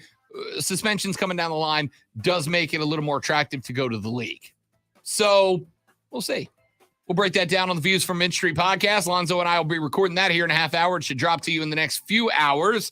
In the meantime, have a lovely weekend, friends. Hope you enjoy it. We'll be back on Monday. We will have a playoff bracket for the NFL that we will start making our picks and projections on. Enjoy your weekend. Don't drink and drive. I'll punch you in the face. Have a lovely weekend. See you back here Monday on the Rob Brown Show in the Fan Upstate. Later, brother.